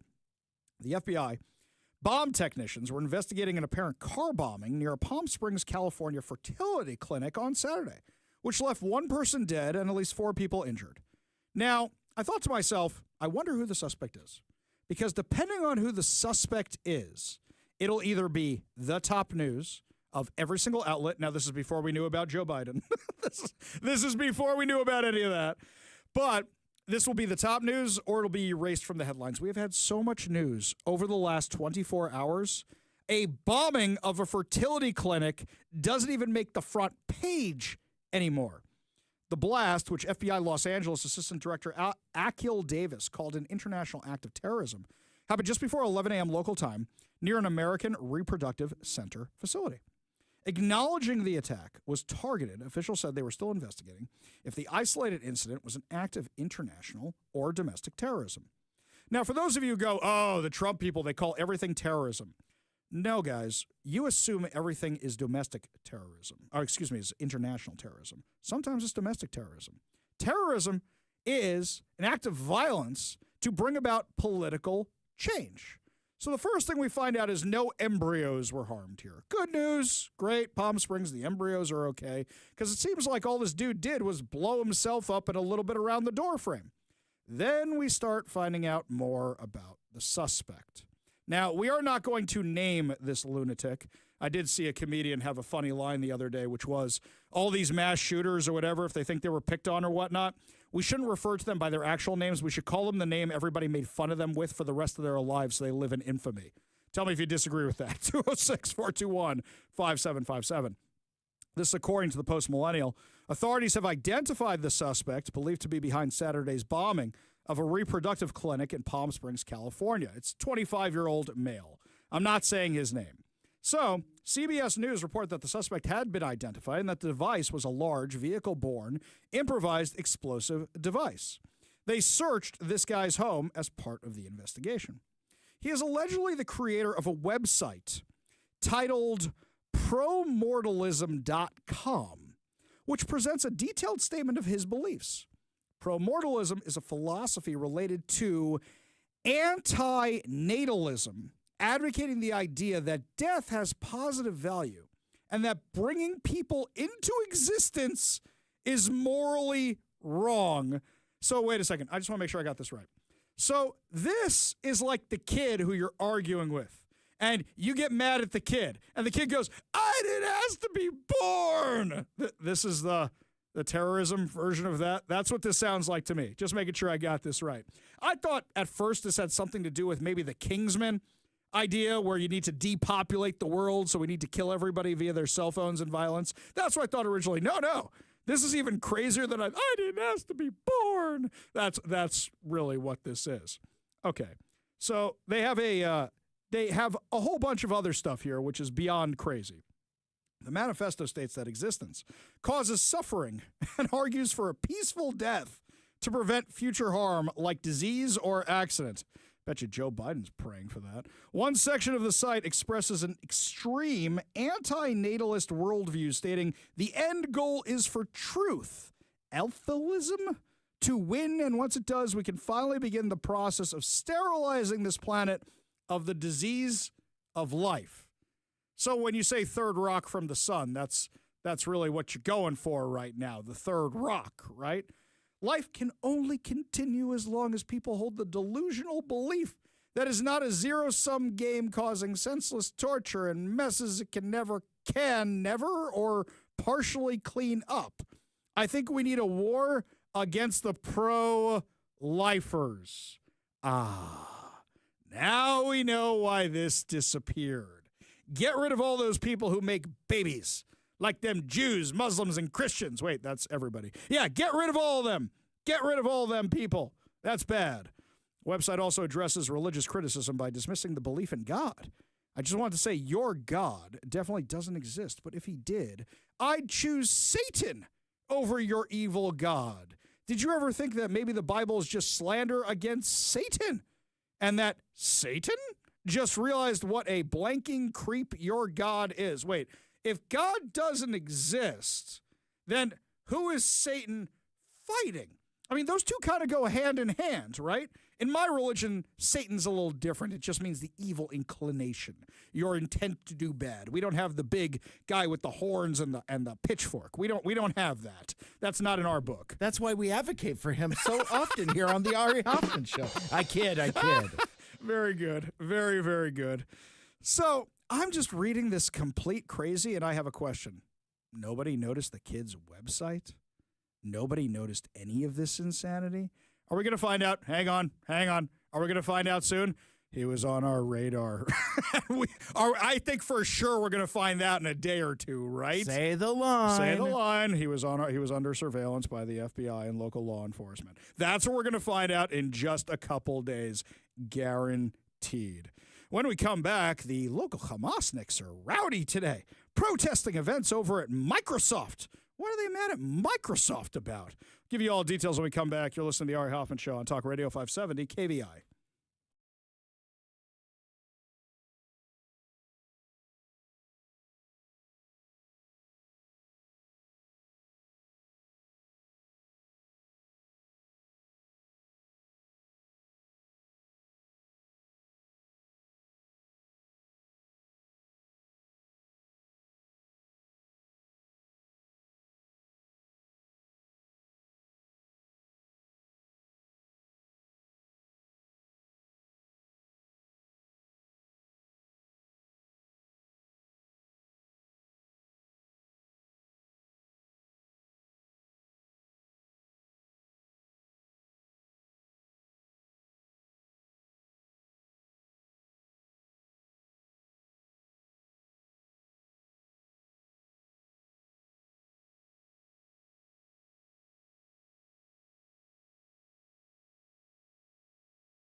Welcome back to the Ari Hoffman Show. Just a reminder, check out the new and improved KVI.com, where we advocate for the devil every single day because we are pro-devil, the most pro-devil show on the radio, but also because we have a whole bunch of brand new content. I'm writing articles up there. Mike's putting stuff up there. Phil and Zach are putting stuff up there. Check out KVI.com. While you're there, subscribe to become a KVI Insider. That way you get our emails about upcoming events and other fun stuff going on. Well, it looks like Microsoft isn't going to have such a big problem laying people off because I think they found a bunch today. So today is Microsoft Build. That's their big conference, their big annual, here's all the new stuff we got coming, and their CEO comes in and they invite everybody in. I was talking to somebody from Microsoft today who gave me some insight into how this works. So what happens is you assume they open the doors for every Microsoft employee to go in the room and go, oh, the CEO's here. I want to hear what he has to say. Woo. Apparently, you have to basically get accepted to go in that room. The boss doesn't want you yelling at the CEO about, hey, he took away my stapler or whatever it is, right? They don't want any of that. So they want people they can trust in the room. And apparently, you have to ask your manager if you can even go in the room and the manager has to vouch for you. It's like getting accepted to college. You basically got to do that in order to get in the room. So some people are going to be in a lot of trouble today because a bunch of Hamasniks decided to disrupt Satya Nadella's, he's the CEO of Microsoft, his big speech, his big moment. And you got these lunatune Microsoft employee Hamasniks yelling about genocide or whatever else it was. Pulled this from one of their videos. Give a listen. And when it comes to VS Code, just a couple of weeks ago, Satya, we shipped... how about you show them how Microsoft is killing Palestinians? How about you show how Israeli war crimes are powered by Azure? And the Microsoft worker are refused. Oh, good luck to that guy. I don't even think he knew what he was protesting. Free Palestine! Woo! Free Palestine! Woo! Google! Ah! I don't even know what they're saying. Do you feel like you accomplished anything? I always wonder about the streakers or the guys who wander onto baseball fields. What do you think you accomplished? You gave us a little bit of entertainment until they tackled you and when they tackled you. But what did you accomplish here? Well, this guy named Joe Perez, at least that's the name he goes by in this diatribe manifesto he sent to everybody at Microsoft, wrote a whole Megillah about what he's mad about. Oh, you're Zionists and you're working with Israel. You know what's funny about this? GeekWire. Hang on. GeekWire is most definitely not my little black book of the right-wing media conspiracy. GeekWire did a whole article on how Microsoft did an internal investigation to find out if they were assisting the Israeli war machine. And guess what? No, they're not. No, they're not attacking civilians. No, they're not doing anything because that's not what Israel's doing. But they realized, no, we're not doing any of this kind of stuff, trying to calm down the psychos who work there. But that's not enough for them. It's not enough that the company did a stupid investigation that made no sense anyway. Instead, they just want what they want, and they want to yell and they want to scream because that's what they're all about. In fact, there were some Hamasniks who were apparently protesting today, and you can tell how sad and out of work all these elderly white people are from the traffic cameras today, how few of them there were. You didn't even hear about this. It didn't even affect traffic. They're so bad about this. Here's another one for you. Friday, I was really worried about driving home because I heard the Hamasniks were going to have a protest or a rally or something at Westlake Center. In fact, I told everybody in the newsroom, hey, guys, avoid Westlake if you go home that way. And most of them are like, we avoid downtown at all costs. What, are you kidding? We don't go that direction at all. So what happens? I didn't see anything on the news. I didn't see anything from the usual streaming people. Yeah, some Hamasniks showed up and chanted the usual chants and marched down 2nd Avenue, but it's a Friday and the tech world has gone home already, so there's not that many people around when they did this. So if a bunch of Hamasniks have a protest and nobody in the media covers it, did it even happen? Does it even matter? I noticed it seems like they felt like they didn't get enough attention. They started releasing stuff after it happened. At this point, what are you guys trying to accomplish? Now, you would think with Hamas on the ropes, and you would think with the protesters really not accomplishing anything, now would be a great time to say to Hamas, return the hostages and surrender. That's not what Canada, France, and the UK did. They are threatening Israel if they don't let aid into the country, and they want them to they want everybody to recognize a Palestinian state. So you want to reward the Palestinian terrorists who carried out the worst pogrom since the Holocaust with their own state. If there are any Jews living in Canada, France, and the UK, which there are a ton of them, you should all get out right now. You should all get out right now because they have very clearly been taken over, and these are places you cannot be safe anymore. They will not fight for your safety. They will not care about your safety because they are giving in to jihadis. And I'm seeing more and more scary polls. Somebody sent me this first one. I didn't really believe it. So we know that Israel enjoys a roughly 70% approval rating here in the U.S., where 70% of Americans believe in Israel has a right to defend itself. Do you know who the 30% is? The 80 to 24s. The 18 to 24s, excuse me, which means the next generation. What's going to happen with the generation after them and the generation after them and the generation after them? Because they're the ones being brainwashed not just to hate Israel, but to hate Western civilization. That's what's being brainwashed into these kids in their colleges, in their high schools, everywhere else. Why do you think all these protesters look the same? You've got the aging hippies who don't realize the 60s are over, who are on the college campuses now in charge of the colleges, and you've got the students they're brainwashing. That's your 30%. And they're indoctrinating that next generation. I got a text during the break, actually, when I was talking about school choice before. And somebody said, Ari, you forgot homeschooling. You're right, I did forget homeschooling. I'm sorry, I apologize for that. Homeschooling is another great option. Homeschooling, charter schools, private schools. Get your kids out of the public schools. Do it now. Why would you work so hard to keep your kid on the straight and narrow path and then give them over to a college to raise them and then look what happens to your kids? Get them out now. When we come back, speaking of getting out now, Tom Cruise is looking to get out of a submarine and so many other tricky situations in the latest Mission Impossible movie. Mike and I are going to review it and give you your chance to win fantabulous prizes. You're listening to the Ari Hoffman Show on Talk Radio 570 KVI.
It is well documented that Mike and I love the Mission Impossible movies. In fact, Mike loves them even more than I do.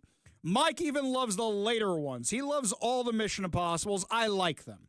And what I told the nice lady with the clipboard, and I want to thank our friends from Allied Global Marketing for letting us come to a screening of the movie, what I told the nice lady was, I thought I'd be burned out of Mission Impossible by now, and yet at this point, this movie made me want more. And I can't believe I'm saying that after the 8th installment of this. I really enjoyed it. I really, really liked it.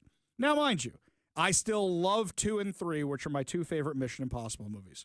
But this was really, really good. And I don't know how they keep being really, really good. I don't want to spoil it, but I enjoyed it. Well, please don't, because the movie doesn't come out till Friday. This is an early review. Exactly, early review, but we want you to see preview showings start on Thursday. It's playing at the Boeing IMAX as well as a lot of other large screen formats. Go check it out, and it releases wide everywhere else on Friday. But do go see it. Yeah, and see it in the biggest screen possible. This is not an airplane movie, though there are airplanes in the movie. You can watch it on an airplane. Oh, sure, but that's like your second or third time. We're like, oh, there's nothing else on. I really don't want to analyze this for the millionth time again on an airplane or whatever they have these days. Watch this. Yeah, you can watch it on an airplane. Don't watch it for your first time on the biggest screen possible with the loudest sound you can find. It was ridiculous and awesome. It was great. I loved it. So many great new characters. I didn't think we could add in any more characters. There's some things that were spoiled by the posters. Don't look at the posters. Stay away from the posters. It ruins one of the best reveals of the entire movie. But I got to say, I loved everything about it. I really, really did. And they claim this is the final one in the series, where they call it Final Reckoning. Tom Cruise apparently got a 5-minute standing ovation at the Cannes Film Festival for this movie. I loved it. But you know what? Enough from me. I want to kick it over to the super fan of Mission Impossible, Mike. Mike, what'd you think? Oh, sure. I feel exactly the same way you do. I liked it. It's good to great. It's not perfect. It's not flawless. It does have a little bit of a saggy runtime. It is almost 3 hours, and there are times that you feel it. The tone and pacing are a little disjointed at times.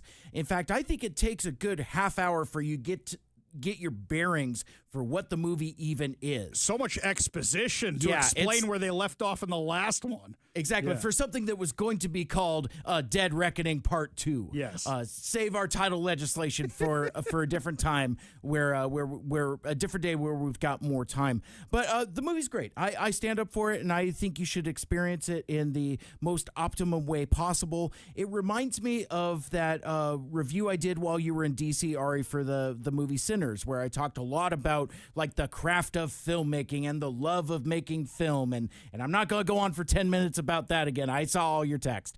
But regardless, like, this is a movie with a love of stunts. I'm glad that the Academy has added a stunts category, because I feel like this movie is made for that. The stunts are breathtaking. It's stuff I've never seen in movies before. You think you know what the airplane chase is from the trailers? I promise you that's the tip of the iceberg. I will say also, I found out the other day that at one point Tom Cruise is filming himself while hanging out of the plane and flying the plane, all for real, in the movie. I knew he jumped out of planes and stuff. Yeah. I didn't know all that stuff with the biplanes was actually happening. There's not some guy flying the plane while Tom Cruise is piloting the thing with his foot. He was doing that for real. Well, and also there was a time where he actually passed out for about 60 seconds, and his arms are flapping off the side, and they're just like, oh, is this the end of Tom Cruise? and it works out just fine. But people will be talking about the airplane stunt for years. I think they will be teaching it in film school, but I again, Ari, like you said, no spoilers, but don't sleep on that submarine stunt. And I have a great appreciation for Titanic and the things they did with the sets and all of that. And the thing they did with the submarine sequence is just some of the most incredible underwater action photography I have ever seen in any movie ever. But the thing that's interesting, though, about this movie is that it's I would argue that for as big as the action set pieces are, it's also one of the most dialogue heavy and most character driven movies, certainly of the franchise. Like, that's kind of where you kind of get your runtime problems a little bit. Yeah. But I was blown away by how focused on character development it was. Sometimes it's in the form of exposition, but there's also like genuine good character moments. And I also like at a time where you remember like in the 90s when like you would have just like A-list stars that would be like just like fifth build in a movie. Like I saw A Time to Kill on TV the other day. I was like, oh my gosh, and people just keep showing up. That was before Sandra Bullock even showed up, and it's Samuel L. Jackson and Matthew McConaughey and this person and that person. This movie has that. It's like the entire cabinet is filled of like, oh, that guy, and they all got something to do. Yes, yeah, like Nick Offerman's in it, and you know, just a lot of like faces of people that are people. I love the emphasis on just using character actors.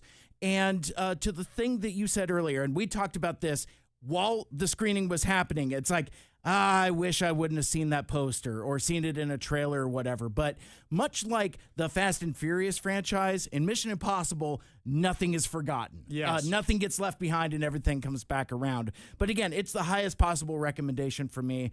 Go see it. Go see it with your friends. And watch it on an airplane at some other point as well, because I think it's a great viewing. In my rankings, I still think Fallout is my favorite, but this is a close second. So funny you should mention that. When I was looking up the IMDb, something popped up from USA Today.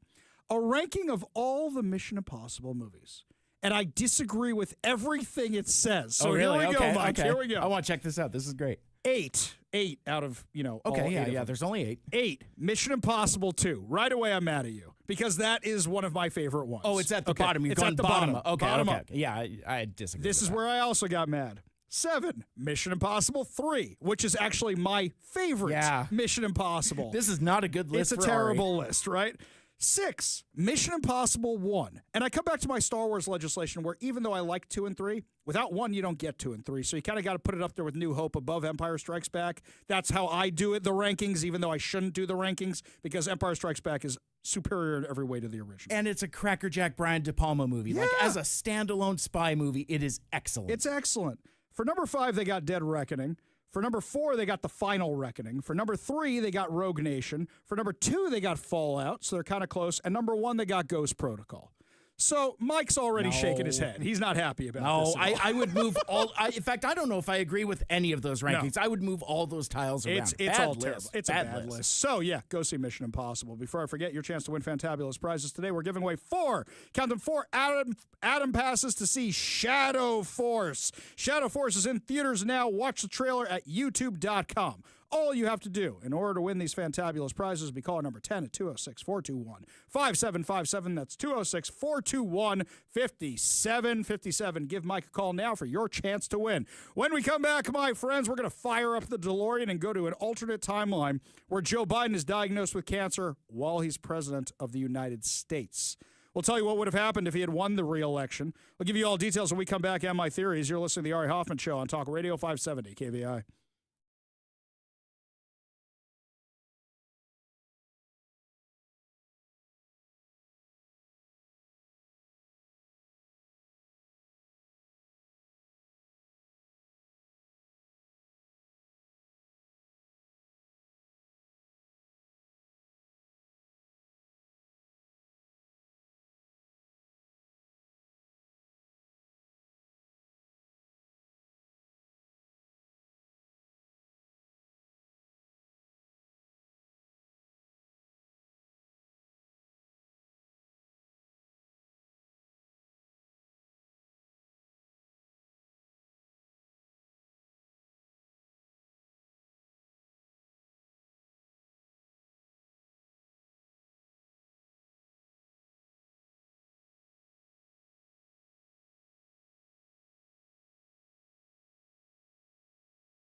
Welcome to the Ari Hoffman Show on Talk Radio 570 KVI, your home for the politically homeless, streaming live at KVI.com and on the KVI app. If you want to be part of the most dangerous show on the airwaves, call or text the Warrior Injury Law studio line at 206-421-5757. That's 206-421-5757. Congratulations to Kathy in Renton. You are the winner of 4 Adam Passes to See Shadow Force. Our next giveaway is coming up at 5:45. But before we get to any of that, I want to fire up the DeLorean for a second. I want to perhaps maybe explore other options. Go back to a different point in time and assume for a second that Joe Biden doesn't have a disastrous debate performance against Donald Trump. Let's assume he actually gets through that debate performance. What do you get then? No Kamala Harris running on the top of the ticket. Joe Biden running. They shove him in the basement again. So then what happens in that case? Prior to this point in time, somewhere in the past, the timeline skewed into this tangent, creating an alternate 1985. Alternate to you, me, and Einstein. Okay, so we're in this alternate timeline. You now have Joe Biden running against Donald Trump. I actually think the Democrats get beat worse than they did with Kamala Harris. You know why? Because there's a lot of people in the Democrat Party who said, well, I don't like Kamala Harris, but I hate Donald Trump more. But in this case, a lot of people would go, well, I'm looking at a dead man the rest of this time. Would they have believed the lie? Would they not have believed the lie? I want to know what you think, because I still think Donald Trump would have won. But I actually think we would have had bigger gains in the House and bigger gains in the Senate. You may disagree. And you may think that Joe Biden may have actually won. Somehow he won the first time. What do you think? Give us a call or a text. We're going to open the phone lines right now, 206-421-5757. That's 206-421-5757. Give us a call or a text and let us know what you think, because I'm really curious what you think about this. So opening the phone lines. Okay. Then, regarding that, so now that you have that scenario in your mind, and we consider the fraud of the 2020 elections, I have long been one of the people who doesn't do voter fraud. I have said there were plenty of things we didn't investigate. For example, Wisconsin. They kept the Green Party off the ballot in Wisconsin in 2020 because they knew that the Green Party being on the ballot took away a lot of far left votes from Joe Biden, and they needed those votes to beat Donald Trump, and then Joe Biden wins Michigan.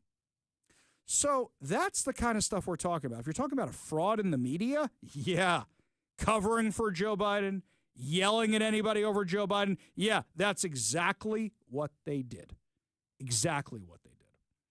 On Friday, we discussed the news. Let's go through the sequence of the weekend for a second. What happens on Friday? On Friday, Axios releases 4.5 minutes of Joe Biden's interview with Robert Hur, the special prosecutor, who was sent to investigate Joe Biden having the classified documents at his house. So that happens, and it's so bad, that the Democrats go into full spin mode. I'm going to play it again for you right now, for those of you who may have missed it on Friday, so you can hear how bad this is. You remember what happened? They had said, Robert Hur wrote in his report that it made Joe Biden seem like an old man who didn't know the answers, and that's why he didn't want to charge him, because the jury would have seen him as sympathetic, who couldn't remember anything, which is a nice way of saying he's senile. You want to know what triggered that? This 4 minutes and 25 seconds. Give a listen. So during this time, we were living in Chambers Road, and there were documents related to the Penn Biden Center or the Biden or the cancer shot or your book. Where did you keep papers that related to those things that you were actively working on? Well, I don't know. This is what, 2017, 18, that area? Yes, sir. Remember, in this time frame, my son is either been deployed or is dying.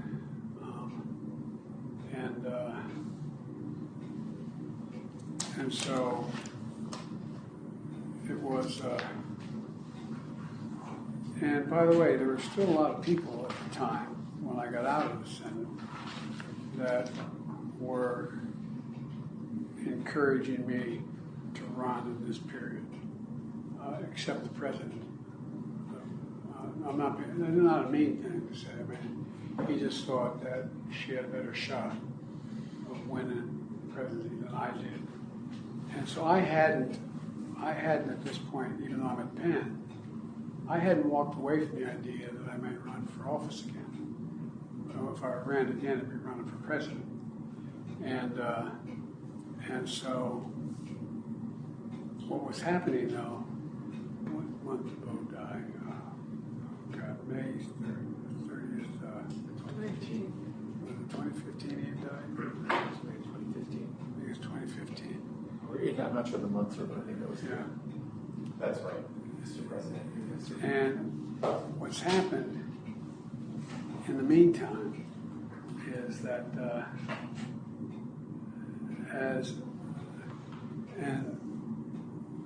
Trump gets elected in November of 2017? 2016. All right. So, what did 2017 here?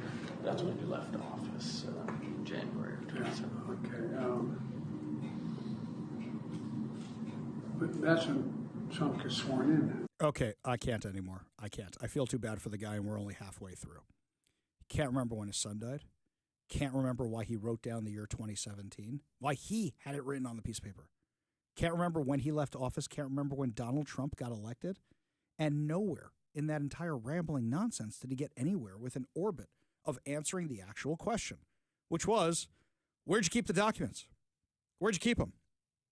So you got to be asking yourself at that point, this is the president of the United States. There's an interesting theory going around online. The rapid decline of Joe Biden from 2022 to 2024. Because as we know now, this type of cancer is not something that is one of these, oh, surprise, you have stage 4 cancer. It's not one of those. This is a cancer that takes a very, very, very long time to get as bad as it does. Don't believe me? Here's Dr. Zeke Emanuel, hero of the left, on MSNBC, talking about this on Morning Joe today. You're an oncologist, obviously incredibly respected. You believe that it is likely, just for those just tuning in, you believe it is likely if this prostate cancer has spread to the bone that he could have had it for up to a decade, but certainly it's likely. Would it be fair to say it's likely to have had this for at least several years? Oh, more than several years. You don't get prostate cancer. So I just want to stop you. So this is not speculation. If you have prostate cancer that is spread to the bone, then he's most certainly, you are saying, had it when he was president of the United States. Oh, yeah. He did not develop it in the last 100, 200 days. He had it while he was president. He probably had it at the start of his presidency in 2021. Yes, that I don't think there's any disagreement about that. Now, if he had it at the start of his presidency, did they treat it? Did they ignore it? Did they not do the investigation? Did they not do the, not investigation, did they not do the exams of whether or not he had it? This is something interesting that I saw online, and I just, during the commercial break, was checking it out. Do you know what androgen deprivation therapy, ADT, is? It's primarily used to treat prostate cancer. By reducing the levels of androgens, male hormones like testosterone, which fuel the growth of prostate cancer cells. So this is something they usually prescribe or something like that. What are the side effects of ADT? Hot flashes, reduced libido, fatigue, weight gain or muscle loss, bone thinning, mood changes, including depression or irritability, increased risk of cardiovascular issues, anemia, cognitive changes such as memory or concentration issues. Do you think they were already treating Joe Biden for this? Sure sounds like they were. It sounds like he's suffering from the side effects of the drug. Do you remember in 2024, Joe Biden was rushed to the hospital in Las Vegas, canceled a whole bunch of campaign events, and there were stories going around saying that he was going to die? We've got some of those 911 tapes, or rather the police scanner tapes of what they were discussing when they were rushing Joe Biden back to Air Force One, dropping the hammer on Air Force One to get him back to Johns Hopkins University. All right, so right now they're on a hold for something with the president. So if you can go ahead and let some of that north and south flow, but not east and west, just north and south, please. Everybody on the radio, right now, POTUS is 421. He's being seen, so we're just kind of waiting to see how this is shaping out. So for everybody's knowledge, he's 421 right now. We're just trying to figure out what's going on, and we're going to go from there. Can you have all the units that are assigned to the motorcade come down to Desert Inn and Eastern, DI and Eastern, and I need them here ASAP. You say ASAP, do you want us code 3 there? Yes, please. All units on this channel, 302. What we're going to do is the tail car is going to be in a black Explorer. They're going to get out in front. We're going to go south on Eastern, and they're going to deploy you. So the first car behind the EP Explorer, just listen to what they're telling you and deploy you. This goes on for a while, but it's not your normal chatter among the Secret Service. Normally, they know what they're doing. They know where they're going. Okay, we're rolling out a little bit of communication here and there. They were freaking out. That thing goes on for another 3 minutes until you get to Air Force One and talking about going faster and air traffic control, et cetera, et cetera. That recording is really, really bad. They were in a hurry to get Joe Biden back. Was it when he was diagnosed? Did he have an issue? Did he have a complication? Was there surgery?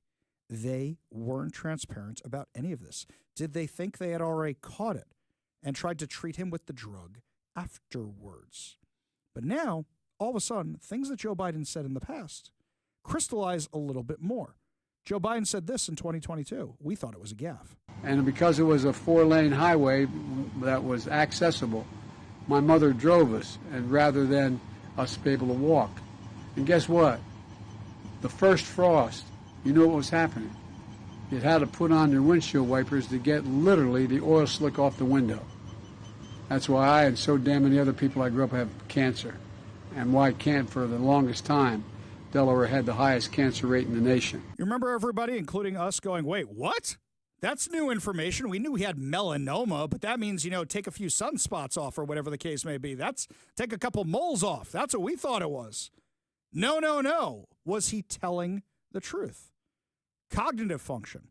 Do you think Jill got used to talking to him like he was a 2-year-old? You remember after the disastrous debate performance? Joe, you did such a great job. You answered every question. You knew all the facts. And let me ask the crowd, what did Trump do? Lie! Ironic that you accuse Trump of lying, but yet you guys were lying about his health for years, potentially? Remember this statement after Joe Biden stepped aside and said he wasn't running for president again? CBS News had a brief conversation with Frank Biden, one of President Biden's 2 younger brothers, and here's what he told us. He said, I'm incredibly proud of my brother. Selfishly, I will have him back to enjoy whatever time we have left. He is a genuine hero. Country over self. It sounds corny in our cynical political environment, but he nor I are cynical. The goal remains the same: defeat Trump and continue the work that Joe has done. My hope is that our party rallies around this heroic act. The limited time he has left? The limited time we have left with him? We just assumed that was because he was old and he's going to the retirement home. Maybe it was because he knew his brother had cancer. Let's go back to how I opened the segment, our alternate timeline for a minute. Let's assume by some miracle Joe Biden actually wins the election. And around now they go, well, you know what? We got him through. Hey, Kamala, your turn. Step on up. This is how we get Kamala into office. How much did they hate Kamala that they won't even replace Joe Biden? Where was the entire cabinet if he had these issues? Were they kept from them? Did they know about it? Who knew what when? What about all these military doctors? Joe Biden has the best medical care in the world. Also, a guy who had melanoma before. You're not going to do regular cancer screenings. You're not going to order every test in the known universe on a guy who previously did have melanoma, which is a form of cancer. You're not going to analyze things like that, especially when after 50, that's the age you start checking for these kind of things. And Joe Biden was way after 50. So there was a cover-up. There was 100% a cover-up. But Obama World, CNN, the media, they're all trying to make you forget about this, saying, no, give the family their privacy. This is CNN. His medical condition now, his announced medical condition now, do you believe that silences or delays a lot of conversations about his, last year and a half of his presidency for now? Yeah, well, I think those conversations are going to happen, but they should be more muted and set aside for now as he's struggling through this. Okay, stop right there. We can walk and chew gum at the exact same time. Who knew what when? Who lied to the American people? Who was using the auto pen? Who was running the United States of America when we had a massive, massive invasion at our southern border and our northern border, for that matter? When our ally Israel was under attack and Americans are being held hostage? When we withdrew from Afghanistan, Russia, Ukraine, dealing with Iran? Who was running the country? Who was the president of the United States? And it comes back to my original question. Did they not know he had this? Did they not look for this? Did they not treat this?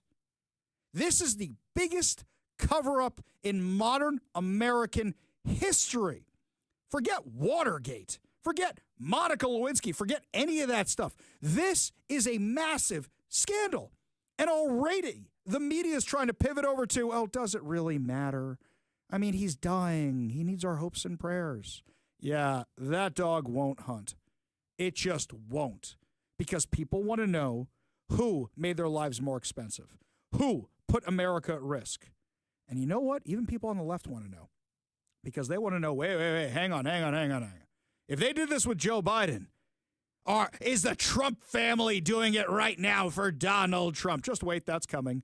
Just wait, that is coming. They're going to start saying Donald Trump has cognitive issues. He's not the same. He's lost a step. We need to check him out the way we never did for Joe Biden. Just wait. It's all coming. It's all coming. I want to know what you think. Give us a call or a text, 206-421-5757, and let us know when you think they found out about this, or did they not even look, or did they not even treat. Give me a call or a text, 206-421-5757. I will take whatever your theories are today, 206-421-5757. We go to the Warrior Injury Law studio line. Take a call from Stilgar in Issaquah. Stilgar, what's going on, man? Oh, well, Ari, I think, but he had the regular jabs and how many boosters? Turbo cancer is real. I have had friends that went from 0 to stage 4 in a couple of months after the shots. So I don't know that the idea that this is your typical slow-moving prostate cancer is necessarily true. I think that that's historically true, but when you've got these novel shots with SB40 promoters in them, which are known to cause cancer, I think all bets are off. I think it could also be contributing to his cognitive decline, although it wasn't great to start with. So I think that nobody's looking at that because it's the third rail of medical politics at this point. But I think it's very real, and I've seen it, and there's lots of research on it, and so that's my thought about it. Maybe it is within the last 6 months or 9 months, and it wasn't there before because he certainly had all the tests. I mean, he was getting his, well, here's the thing. months or something, probably getting a screening. He actually didn't have all the tests. His last medical thing said they didn't do the PSA, I think it is, which is the measurement for this kind of stuff. So he didn't have the test at least last time. So the question is that something? Sometimes they stop doing it after 70 because they go, you're going to live a long life even with this stuff if you get it, because prostate cancer is so slow moving. However, I will say this, Stilgar. We had Dr. Robert Malone on this show. In fact, I got my second strike on YouTube for having him on my show. And he was talking about cancerous cells as a result of the shot, of one of the side effects of the shot. That was a real problem. We were discussing that. So I don't think you're crazy. I just want to see more science on that kind of thing. The question is, what contributed to it? Do you think there was a cover-up of all this? Well, of course there's a cover-up. That guy hadn't had to face any real accountability for decades. Yeah, I think you're 100% right, and I think most people would agree with you. Stilgar, appreciate the call. Appreciate you being part of the show. You want to be part of the show, you give us a call or a text at 206-421-5757. That's 206-421-5757. Old Joe, according to L. Darthbo, says Old Joe never won anything. He was used and abused by the pants on fire crowd. Great business opportunity in D.C. selling pants. It's 100% right. 100% right. Robin Lakewood says Biden cancer. If Joe was not treated as part of the cover-up, did Dems kill him? Treatment years ago it wouldn't have spread. Which you're right. Prostate cancer is one of the most treatable forms of cancer. So I want to know what you think. 206-421-5757. That's 206-421-5757. But now imagine a world where they had got rid of Joe Biden earlier, given Kamala Harris a real shot now that she's president of the United States. Do you think she would have won? Do you think she still would have lost to Donald Trump? Let us know. 206-421-5757. That's 206-421-5757. When we come back, my friends, lots more to talk about as the show continues. Police in Seattle have given an update on the shootings this weekend in Pioneer Square. We'll have that information for you. But first, Todd Herman's Daily Thoughtcast right now on The Ari Hoffman Show.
Welcome back to the Ari Hoffman Show. Just a reminder, coming up at 5:45, your chance to win fantabulous prizes, including a $50 Daniel's Broiler gift card and tickets to The Who. I want to win that prize. I got to see if we got any extras back there. Yet another reason to always keep your radio tuned to 570 KVI. Left on your dial, always right on the issues. You can also stream us at KVI.com, download the KVI app, and, of course, subscribe to us on whatever your preferred podcast platform is. Looks like a press conference just wrapped up with the Seattle Police Department, so we got some breaking news for you right now.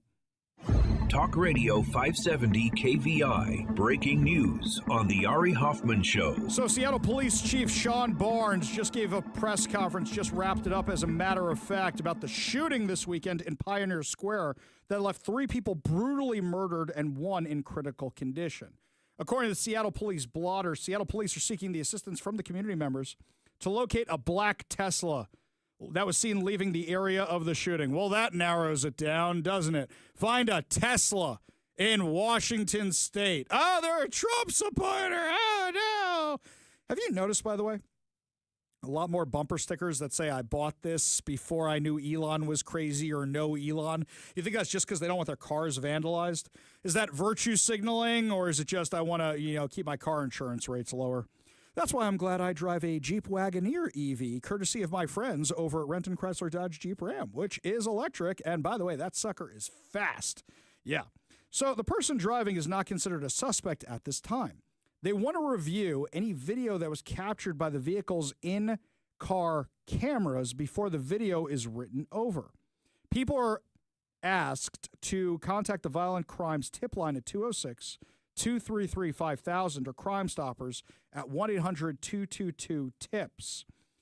Now, they want to remind you also, Crime Stoppers never ask your name, and you can remain anonymous. Yeah, I don't know how you're going to do that with your Tesla with all the information about that. But Seattle police are investigating the shooting that left 3 people dead and another injured Saturday morning in Pioneer Square neighborhood. Shortly after 1 a.m., May 17th, officers near the 100 block of South Washington Street heard a disturbance and responded. They found 4 unresponsive adult victims with gunshot wounds. Officers began life-saving efforts until Seattle Fire Department medics arrived and continued treatment. Medics pronounced 2 men and a woman deceased at the scene. They transported a 4th victim, a man, to Harborview Medical Center in critical conditions.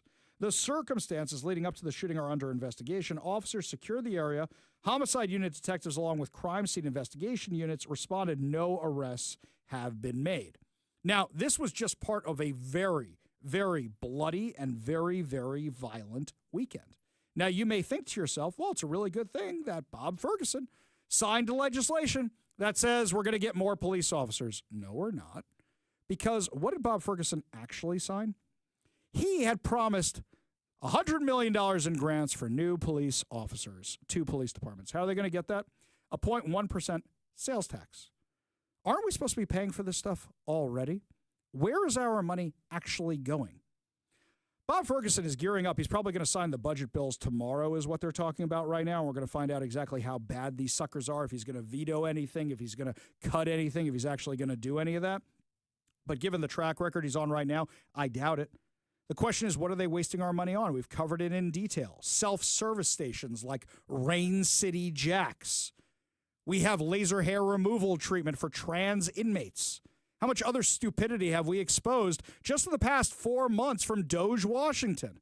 The amount of insanity we have found. More insanity that friends like Glenn Morgan have found in the budget. The amount of crazy spending we do. And I know that most Republicans, most conservatives would say, yes, it's okay to tax me for police, for roads, for firefighters, for medics, for utilities. I get that. I think most of them would agree. Libertarians, nope, you're not taking any of my money. It's my money. Taxation is theft. That's fine. That's a position. I understand it. I get it. I sympathize with it. I believe in a lot of it.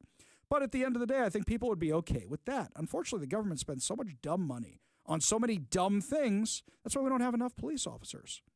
They're talking about how Seattle is recruiting more police officers. Yeah, but what they're not talking about is how much they've lowered the standards in the police department, how much they've lowered the standards in the fire department in order to get those recruiting numbers up.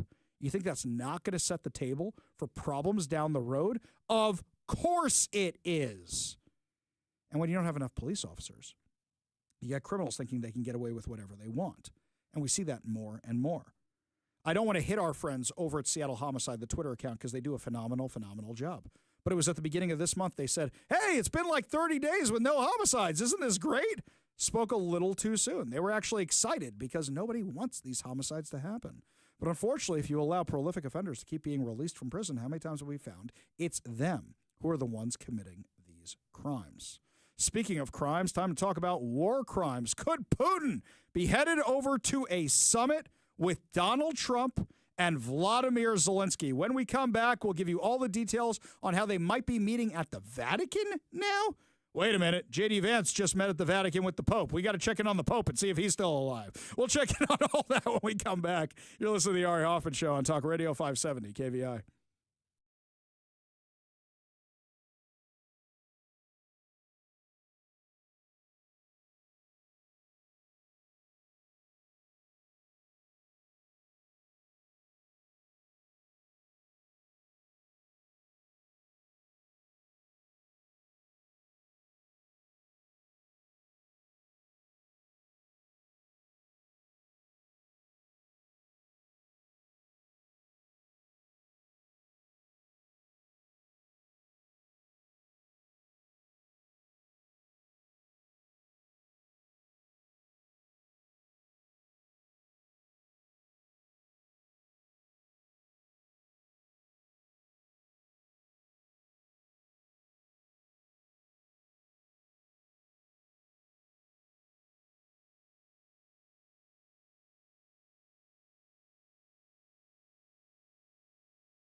Welcome back to the Ari Hoffman Show. Just a reminder, if you want to see this beautiful but aging face and receding hairline, you can check out the live stream of our show with the in-studio video over on Rumble, Facebook, X, and, of course, over on YouTube. Every single weekday we are on air. Now, there's some news coming out between Russia and Ukraine. Donald Trump had a 2.5-hour conversation with Vladimir Putin today, and he put this up on Truth Social afterwards. It says, just completed my 2-hour call with President Vladimir Putin of Russia. I believe it went very well. Russia and Ukraine will immediately start negotiations towards a ceasefire and, more importantly, an end to the war. The conditions for that will be negotiated between the two parties, as it can only be, because they know the details of a negotiation that nobody else would be aware of. The tone and spirit of the conversation were excellent. If it wasn't, I wouldn't say so now. Rather than later, Russia wants to do large-scale trade with the United States when this catastrophic bloodbath is over, and I agree. There is tremendous opportunity for Russia to create massive amounts of jobs and wealth. Its potential is unlimited. Likewise, Ukraine can be a great beneficiary on trade in the process of rebuilding its country. Negotiations between Russia and Ukraine will begin immediately. I have so informed President Vladimir Zelensky of Ukraine, Ursula von der Leyen, President of the European Commission, President Emmanuel Macron of France, President Minister Giorgia Meloni of Italy, Chancellor Friedrich Merz of Germany, and President Alexander Stubb of Finland during a call with me immediately after the call with President Putin. The Vatican, as represented by the Pope, has stated that it would be very interested in hosting the negotiations. Let the process begin.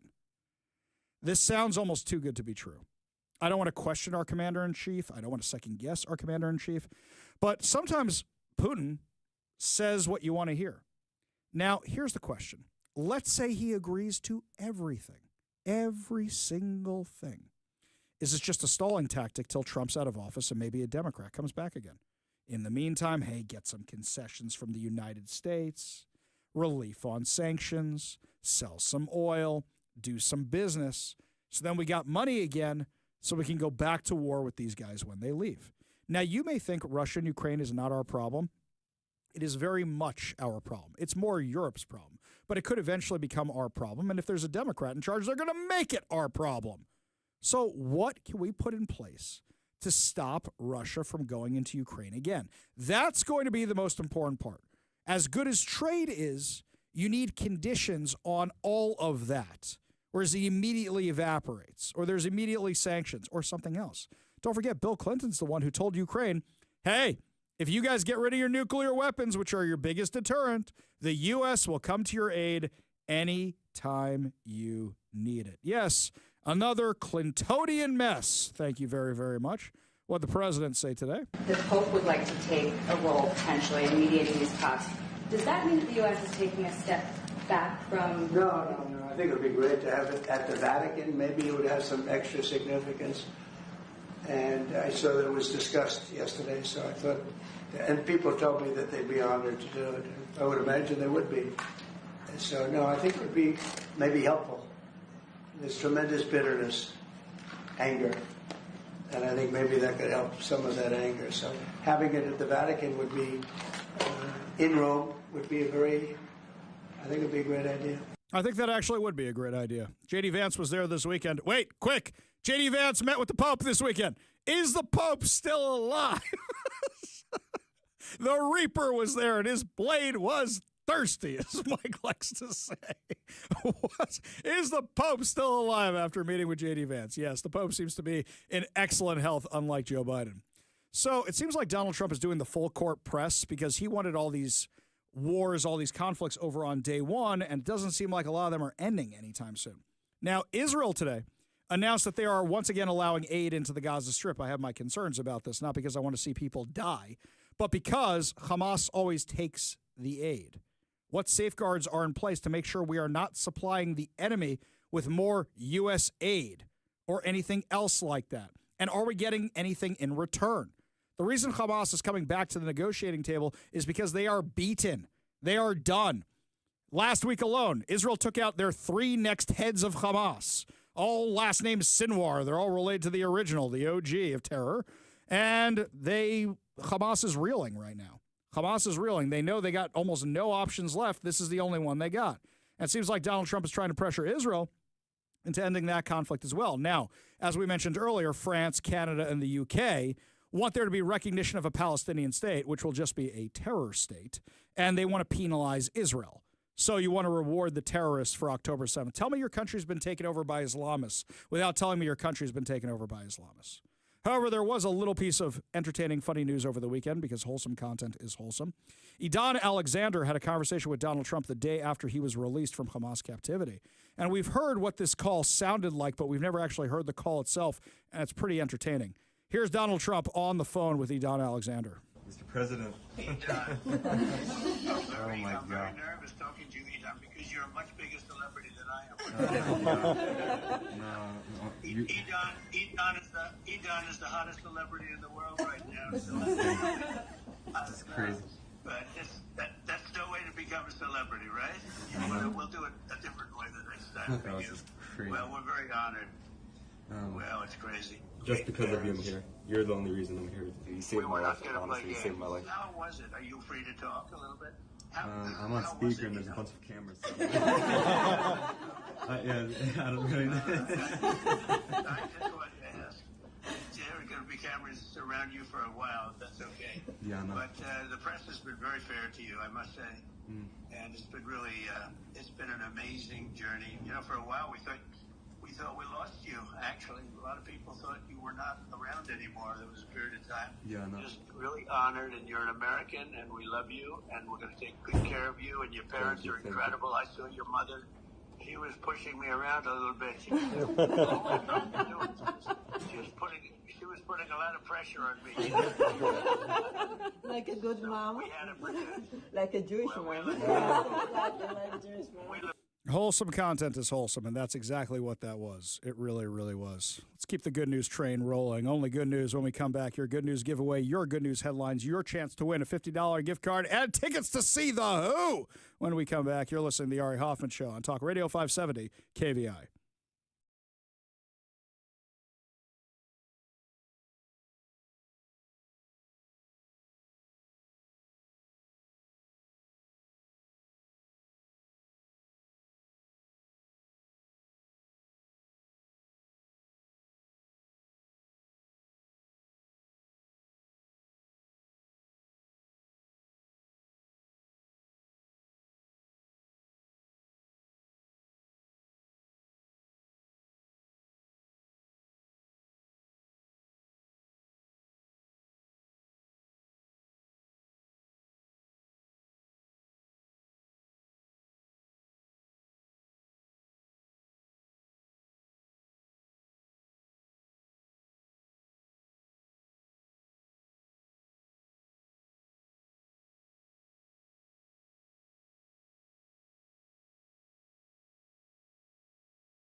It is time to feel good as we wrap up another amazing episode of the Ari Hoffman Show right here on Talk Radio 570 KVI. Before we get to our good news giveaway, got some good news headlines for you. Actually, first of all, I want to start with the weather.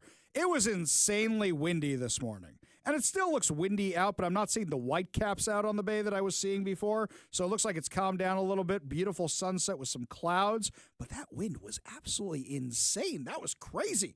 Why am I wearing a jacket in the second half of May? Why am I wearing my winter jacket in the second half of May? If you're watching my Doge for my Dodge videos, you may have said, all right, it looks a little bulky today. It was cold here, people. Very, very cold. But I will say, that Jeep Wagoneer EV was up to the challenge. Holy cow, that sucker can off-road. I didn't think it could, but yeah, it's amazing. Absolutely incredible. And speedy, too. All right, switching over to good news. This comes to us from the Good News Network. For more than a decade, parents were inundated with unsubstantiated claims that violent video games influence children and teens to be violent. Now from California comes a story of exactly the opposite occurring. A teenage gamer who routinely engages in virtual violence took action to prevent violence from actually happening. On May 11th, in Tahoma County, members from the Sheriff's Office Major Crimes Unit carried out a search warrant on two houses on Bowman Road and Lake California. Inside, two juveniles aged 14 and 15 were found to be in possession of improvised explosive devices, guns, and a manifesto, explaining the motives behind a yet-to-be-carried-out attack, which in their minds killed one set of parents and 100 people at Evergreen Middle School in Cottonwood. Now, in juvenile detention awaiting formal prosecution, the media has been informed that the search warrants were approved based on information provided by an as-yet unidentified teenage video gamer from Tennessee who heard the imprisoned pair discussing their plot whilst playing computer games with them. Along with their comments, the hero was able to receive a photo from the two teens in which they were dressed in clothes of the Columbine high school shooters. All of this was revealed at a press conference by Tahoma County Sheriff Dave Kane, who took questions from the media before eventually inviting and expressing his hope that the young man would step forward and be acknowledged for his heroism. In a letter addressed to the Evergreen School family, Superintendent Brad Mendenhall said that school officials had become more secure, that county schools, had become more secure in recent years with the addition of high fences, security cameras, constant monitoring, and limited points of entry. So when Bob Ferguson signs his little bill today, which gave them panic buttons, yeah, it's too late. You need what this school has. High fences, security cameras, constant monitoring, limited points of entry at minimum. Minimum, my friends. That's the kind of stuff you got to do. I like that story. What other good news stories do we have here? Here's a good one for you. A dad has turned a 1970s private jet into an Airbnb rental, complete with original cockpit. Take a peek inside, according to this article from the Good News Network. Now, this thing is parked in the back, and it doesn't have any landing gear. It's just lying flat out on the ground, but the inside of it is pretty cool. It's got two bedrooms. It looks a lot better on the inside than the outside. The outside looks pretty banged up, where you're going to look at this sucker and you're going to go, nope, absolutely not. I'm going somewhere else. When you get inside, it looks pretty awesome. It's like the Connie that I saw out at the airport at the TWA Hotel, where they converted the whole thing to a lounge. This is done even nicer. The bedrooms look really, really nice. The sitting rooms look nice. The bathroom looks nice. This thing looks absolutely gorgeous. And lots of fun here. It's listed on Airbnb. So, yeah, check that out from the Good News Network if you're interested in a fascinating and unique Airbnb experience. Before I forget, your chance to win fantabulous prizes. Today, we are giving away a $50 Daniel's Broiler gift card. Daniel's Broiler has been a Seattle favorite since 1980, features USDA prime steak and other specialties, including chicken and fresh seafood, as well as a selection of high-end spirits, wine, and cocktails. Daniel's Broiler is open now in Bellevue, downtown Seattle, Leschi, and South Lake Union with dine-in, takeout, and delivery. Check out danielsbroiler.com to reserve a table, place your takeout, delivery order, and more. We're also giving away a copy of 7 Steps to a Successful Retirement by Brian Evans of Madrona Financial and CPAs, plus the Little Red Book of Retirement. Learn how to design your retirement to support your quality of life for 30-plus years from Brian Evans of Madrona Financial and CPAs, a local company working to help you grow deep financial roots so future financial storms don't blow your life savings away. Visit MadronaFinancial.com for more information and discover how you can create a rooted wealth plan today. Last but certainly not least, we are giving away two tickets to The Who at Climate Pledge Arena on September 25th. They are coming to Seattle this September for the Song Is Over North American Farewell Tour. You can get your tickets now at Ticketmaster.com. I've never seen The Who in concert, so maybe this is my last chance to see The Who in concert. This sounds awesome. Well, let me throw this at you also, Ari. Breaking news on the good news. It's Pete Townshend's birthday today, coincidentally. Oh, happy birthday. Who knew? Pretty cool. I didn't until I looked. So if you want to win these fantabulous prizes, all you have to do is be caller number 10 at 206-421-5757. That's 206-421-5757. Caller number 10 will win a $50 Daniels Broiler gift card, a copy of 7 Steps to Successful Retirement by Brian Evans of Madrona Financial and CPAs, and two tickets to The Who at Climate Pledge Arena on September 25th. Phone lines are open now. Give Mike a call for your chance to win at 206-421-5757. That's going to do it for us today. Fear not, we'll be back tomorrow with more insane stories, more exciting guests, and of course, more giveaways. You've been listening to The Ari Hoffman Show on Talk Radio 570 KVI.